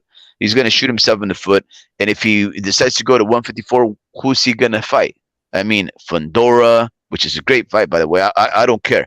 If Terrence Crawford at any weight class, 154 would be great, but I think he's making things unnecessarily hard for himself. Well, he's in a different position, and he feels like he can make it harder on himself because he actually is the A side now. Oh, well, I mean, depending on who who he fights, because if he goes 154, he's no longer A side. But he if he goes for the 154 belt at least, but he's stuck in the rock in the hard place. I mean he's good. I didn't mean to say that. He's probably like in a good position. He has plenty of options. I mean, there's Tank, there's Tank, but he's going for the big money fights. Like there's only so much fights that he can take that actually are willing to pay him that much. But I feel like he's underestimating Ennis' star power. I think Ennis gained a lot of it while the lead up for the Spence Crawford fight, because they were saying, yeah, this guy's up next. Like, this guy should fight Crawford next, you know, after Spence. So yeah, I feel like he's underestimating his star power. I think he has Philadelphia behind his back, and he doesn't realize that Philadelphia is such a boxing city. They have Incredible. they have so many boxing fans. Like, it's not even funny. Like, it's almost like New York. Like New York's like right next to it. So he has that whole area on his back. So I feel like Boots, needs to fight someone like a common opponent and do it better than him, which I feel like he's more than capable of doing. Maybe if he fights someone like Pacquiao, I think I would like to see that. I think he would get slaughtered I think he would slaughter Pacquiao, just because of what I've seen with the Ugas. But he needs to do something. He needs to do something kind of like what Boo Boo's doing with Canelo. He's kind of like, I'm pretty sure he's kind of like giving up on that fight, but he's Mhm. kind of making it hard for him. I'm pretty sure if he beats Benavidez, Canelo's gonna look at him one more time, and kind of Yeah. review his options again with him. But Boots needs to do something like that. He needs to get him in the corner, and he needs to like get all these mutual opponents that he has, or fight the guys that he won't fight. You know, yeah, pretty much fight the rest of the 140 guys that he can fight all of his mandatories, and yeah, man, I wouldn't even try moving up. If Boots moves up to 154, I'm gonna be kind of sad because that's lost potential, lost greatness at 147. I feel like 147 is really kind of, the best the best the boxer can box, because you have the right amount of speed, the right amount of weight on you. I feel like 154, you tend to see fighters more they have their feet more planted on the ground, Mhm. and Mhm. it leads to more exciting fights, obviously. But like I said before, I like to see peak human. I like to see the best of the best. I like to see who's the best at it. So Yeah. I yeah. think I think with the way that Terrence Crawford is speaking, Boots Ennis just has a shot. He has an opportunity right now to start thinking he can actually take that fight. Because yeah, Terrence Crawford is either gonna have to move up to 154 and chase Spence. Maybe not at a rematch, because if Spence doesn't want to give him that higher purse split, Spence might just I don't think it'll be on Spence, because Spence would really take that fight regardless. I think his camp would be the one to try to dissuade him from taking that fight, not only because of the way that he lost, but also because now he's going to be losing, probably convincingly again, but with a guy who's going to be hitting harder because he's going to weigh harder and he's going to get paid less for it. So I think Boots has a shot right now to start making some noise and asking Terence Crawford to stay at 147, because there really is nobody else who people are clamoring to see but fight besides Boots Ennis. Now, Drew, I know that it's late for you. I know you want to call it a night. I know homie Ricky is probably ready to call it a night also and wrap her up. Mhm. But the homie Ricky and I, we've been trying to set up a very special live for tomorrow, where we are gonna try to showcase uh some of the videos, clips, and other highlights for the fighters that are going to be fighting on Friday, to just acquaint some of our listeners with, because it seems that Mr. Vince Vargas may not be very well aware of or familiarized with these fighters. So I think it would be a great opportunity to show video clips and highlight reels and things of the sort of these fighters, just to have them familiarize themselves with who these upcoming fighters will be, who these champs are, and what they've done before in the past, or where they may be going. So I've been talking to homie Ricky about setting some stuff up. Now, that guy is going to have to find a lot of clips and start working on editing some videos. But if you have any ideas, and if the homie Ricky has time for it, maybe we can throw some stuff in there so that we can have a very entertaining live for tomorrow. Because on Friday, I'm sure that we're not gonna do that because we're gonna be preoccupied with all the fights. But if you have any ideas, any videos you want to look into about these fighters, the Vargas dynasty, the upcoming Puerto Rican Sanders Sayas, the two Mexican warriors that are going to take place in the ring to fight. Let us know. Send them some text or otherwise, and let's have fun for tomorrow if you're down. Yeah, man. But yeah, I'm gonna watch those fights. Man, I feel like today's Thursday, just the way you're talking. But yeah, tomorrow's weigh-ins. Oh, so you're gonna do the like live weigh-ins or? No, well, actually, the weigh-in for tomorrow, guys, if I'm not mistaken, takes place at 1 p.m. on YouTube. The weigh-in for El Venado Lopez and Joet Gonzales. So yeah, if you guys want to watch that, yeah, it would be fun. I'm sure that you all may be busy. I know that some of our listeners are from the other side of the pond. They're from Europe, so maybe for them it's like middle of the night or who knows, right? But for the most part, anybody in the continental U.S. can likely watch these weigh-ins between I would say 11 in the morning to 1 o'clock in the afternoon, and they should be very, very interesting because El Venado has been saying that he's gonna hurt this boy. I don't know where his antagonism comes from. I just think that he's feeling that resentment of having to travel so many countries to fight champions at their own backyard, that now he feels, you know what, I need to take it easy, fighting closer to my home. I feel more comfortable. I know that I'm still in the United States, but I'm ready to beat some behind. So yeah, I think the weigh-in tomorrow is going to be very interesting, guys. I'm still waiting for Venado's like training camp, like his because I'm hearing a lot of bad stuff happen to him during training camp. He has like hard times with with amateur boxers, and no, don't get me wrong, they're like top tier amateur boxers. I'm hearing, but I'm hearing he gets like knocked down and all this stuff. So I'm still waiting for that Venado that they talk about to come out in some of these fights, because there's a reason why he was underdog in some of these in when he before he became champion, so they know something. But I mean, Venado's champion right now, which is why he's a favorite. But I mean, like you were saying, man, like there's a reason why he's been underdog for, prior to him becoming a world champ. So we'll see how he does. Venado's tough. He's rugged. He's got like more girth than Joet. So he's like he punches hard, man. He punches hard, and he's got like Ruben's Ruben's athleticism, but he gets sloppy. He gets sloppy with his hands, and I can see Joet, giving him a hard time. But yeah, Joet's actually been in the ring, with Navarrete all 12, or I'm not sure if it was 10 or 12, but he went unanimous with him. So Yeah. he lost unanimous.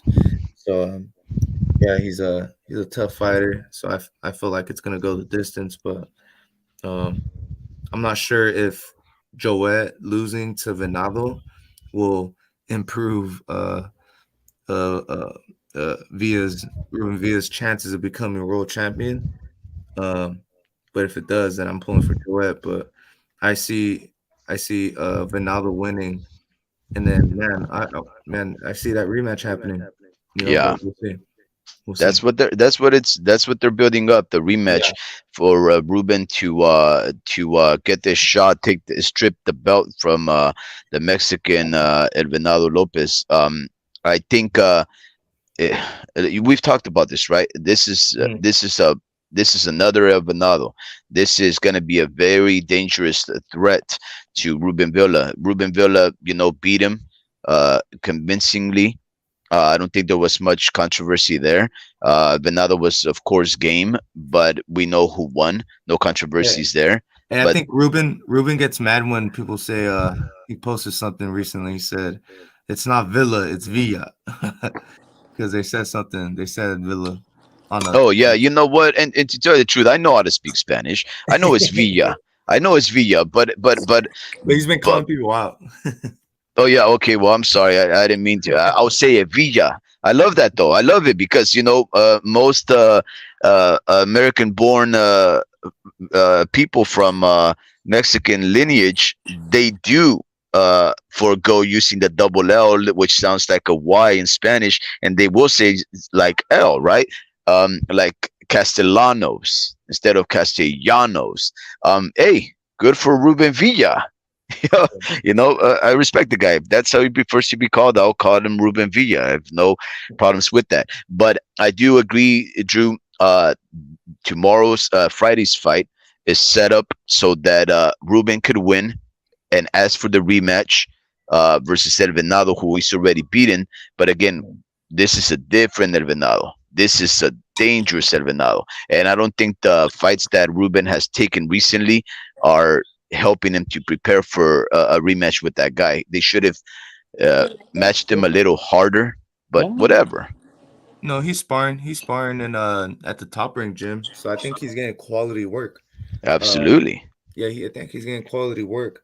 He's obviously not posting about it because, he posted a picture of Devin Haney when he was sparring him. But yeah, I haven't seen him like post anyone that he's been sparring specifically. I think he has, but no one like notable. But He's sparring Drew Superfly. okay, but Hey, yeah, check Another this out. Salinas native. Check this out, guys. He goes to the Top Rank gym too, so he gets his working out right there. Check this out, guys. Mr. Adam Hurley states, watch Mill City Boxing if you get a chance, guys. It's a podcast with a bunch of special guests. You get to chat with famous boxers all the time, and I'm talking truly famous, like David Benavides and Keith Thurman. This guy at Mill City knows everybody. We're going to have to check that guy out because I'm sure that we'll get some very interesting clips and tidbits of these fighters' minds and those very personable interviews that they tend to have. But look, homie Ricky, you were in absentia for a few minutes while you were in that interregnum, leaving me and Drew and myself to chit chat about all things rematches with Errol Spence and Terrence Crawford. The one thing that I propose to you is that we make a very special live for tomorrow where we show highlight videos and other share interesting tidbits on these fighters, maybe do like a deep dive, and if you're okay with that, well then maybe we can set something up because I don't think we're going to be going live on a Friday night. So But show highlights of what fighters? Sanders Sayas, maybe El Venado Lopez, Joet Gonzales, what is it, Amado? Is it Fernando or Amado fighting? Amado, right? Probably Emiliano. Emiliano, that's right, Emiliano. We have to just show a couple of highlights. Some of our listeners may not be fully acquainted with these guys, and it shouldn't take a long time. Maybe we can just watch a couple of things instead of just hearing us blathering. Maybe they can actually watch something, just to incentivize them to pursue following these fighters because they all are respectable men of war. Yeah, no, I feel it, man. Or maybe we can just watch one whole fight of Venado versus Ruben Villa or Joet Gonzales versus Navarrete and break it down and just tell us why I think Joet Gonzales will beat Venado. You know what I mean? Yeah, but we can do anything. I mean, it doesn't really matter. It's all good. That'd be fun. That would be fun. I don't know so much about a highlight because all I got to do is like search up their names. And then because I don't even know how good on my end when I do the stream or the screen sharing, how good the audio is. It's good enough. Display on your guys' phone, my phone, and everybody's phone. I don't know how good the audio is, but yeah, we can do a couple of things to fool around. It's crystal clear. But on that end, man, thank you guys for tuning in and talking deer boxing. Yeah. And see y'all on the next one, man. Wait. Let me just give out these shout outs for our listeners. Okay. Scam and Brandon, good night or good morning to you, depending on what part of the world you're in. Of course, Mr. Vince Vargas, one of our very first, if not our very first listener ever. Always a pleasure. You're always welcome here, sir. In fact, if you're not here, we'll miss you. Son of Apollo, greetings to you, sir. Welcome in and come and visit us whenever. Mr. Adam Hurley, similarly, sir. These YouTube doors are open to you. Anything that you want to know or entertain us with, or any opinions, we welcome them. We're just hardcores. Parkour. Yeah, we're parkour hardcores, but we don't know everything, nor do we assume to know, except the homie Ricky, because his famous statement is "You're wrong," But there was another gentleman right here, Dreamer Vargas. Good night to you, sir. Always welcome, Mr. Eric Bautista. Likewise to you. Thank you for showing up and coming by. Always a pleasure. Everybody, I really wish you guys the best in your life. And I hope we get to see and hear you guys tomorrow here chatting and entertaining and interacting with us. You guys make this more than worthwhile. Drew, you're awesome. The homie Ricky, you're wrong. Good night. You're wrong. You're fired. All right, man. Peace. Good night, fellas.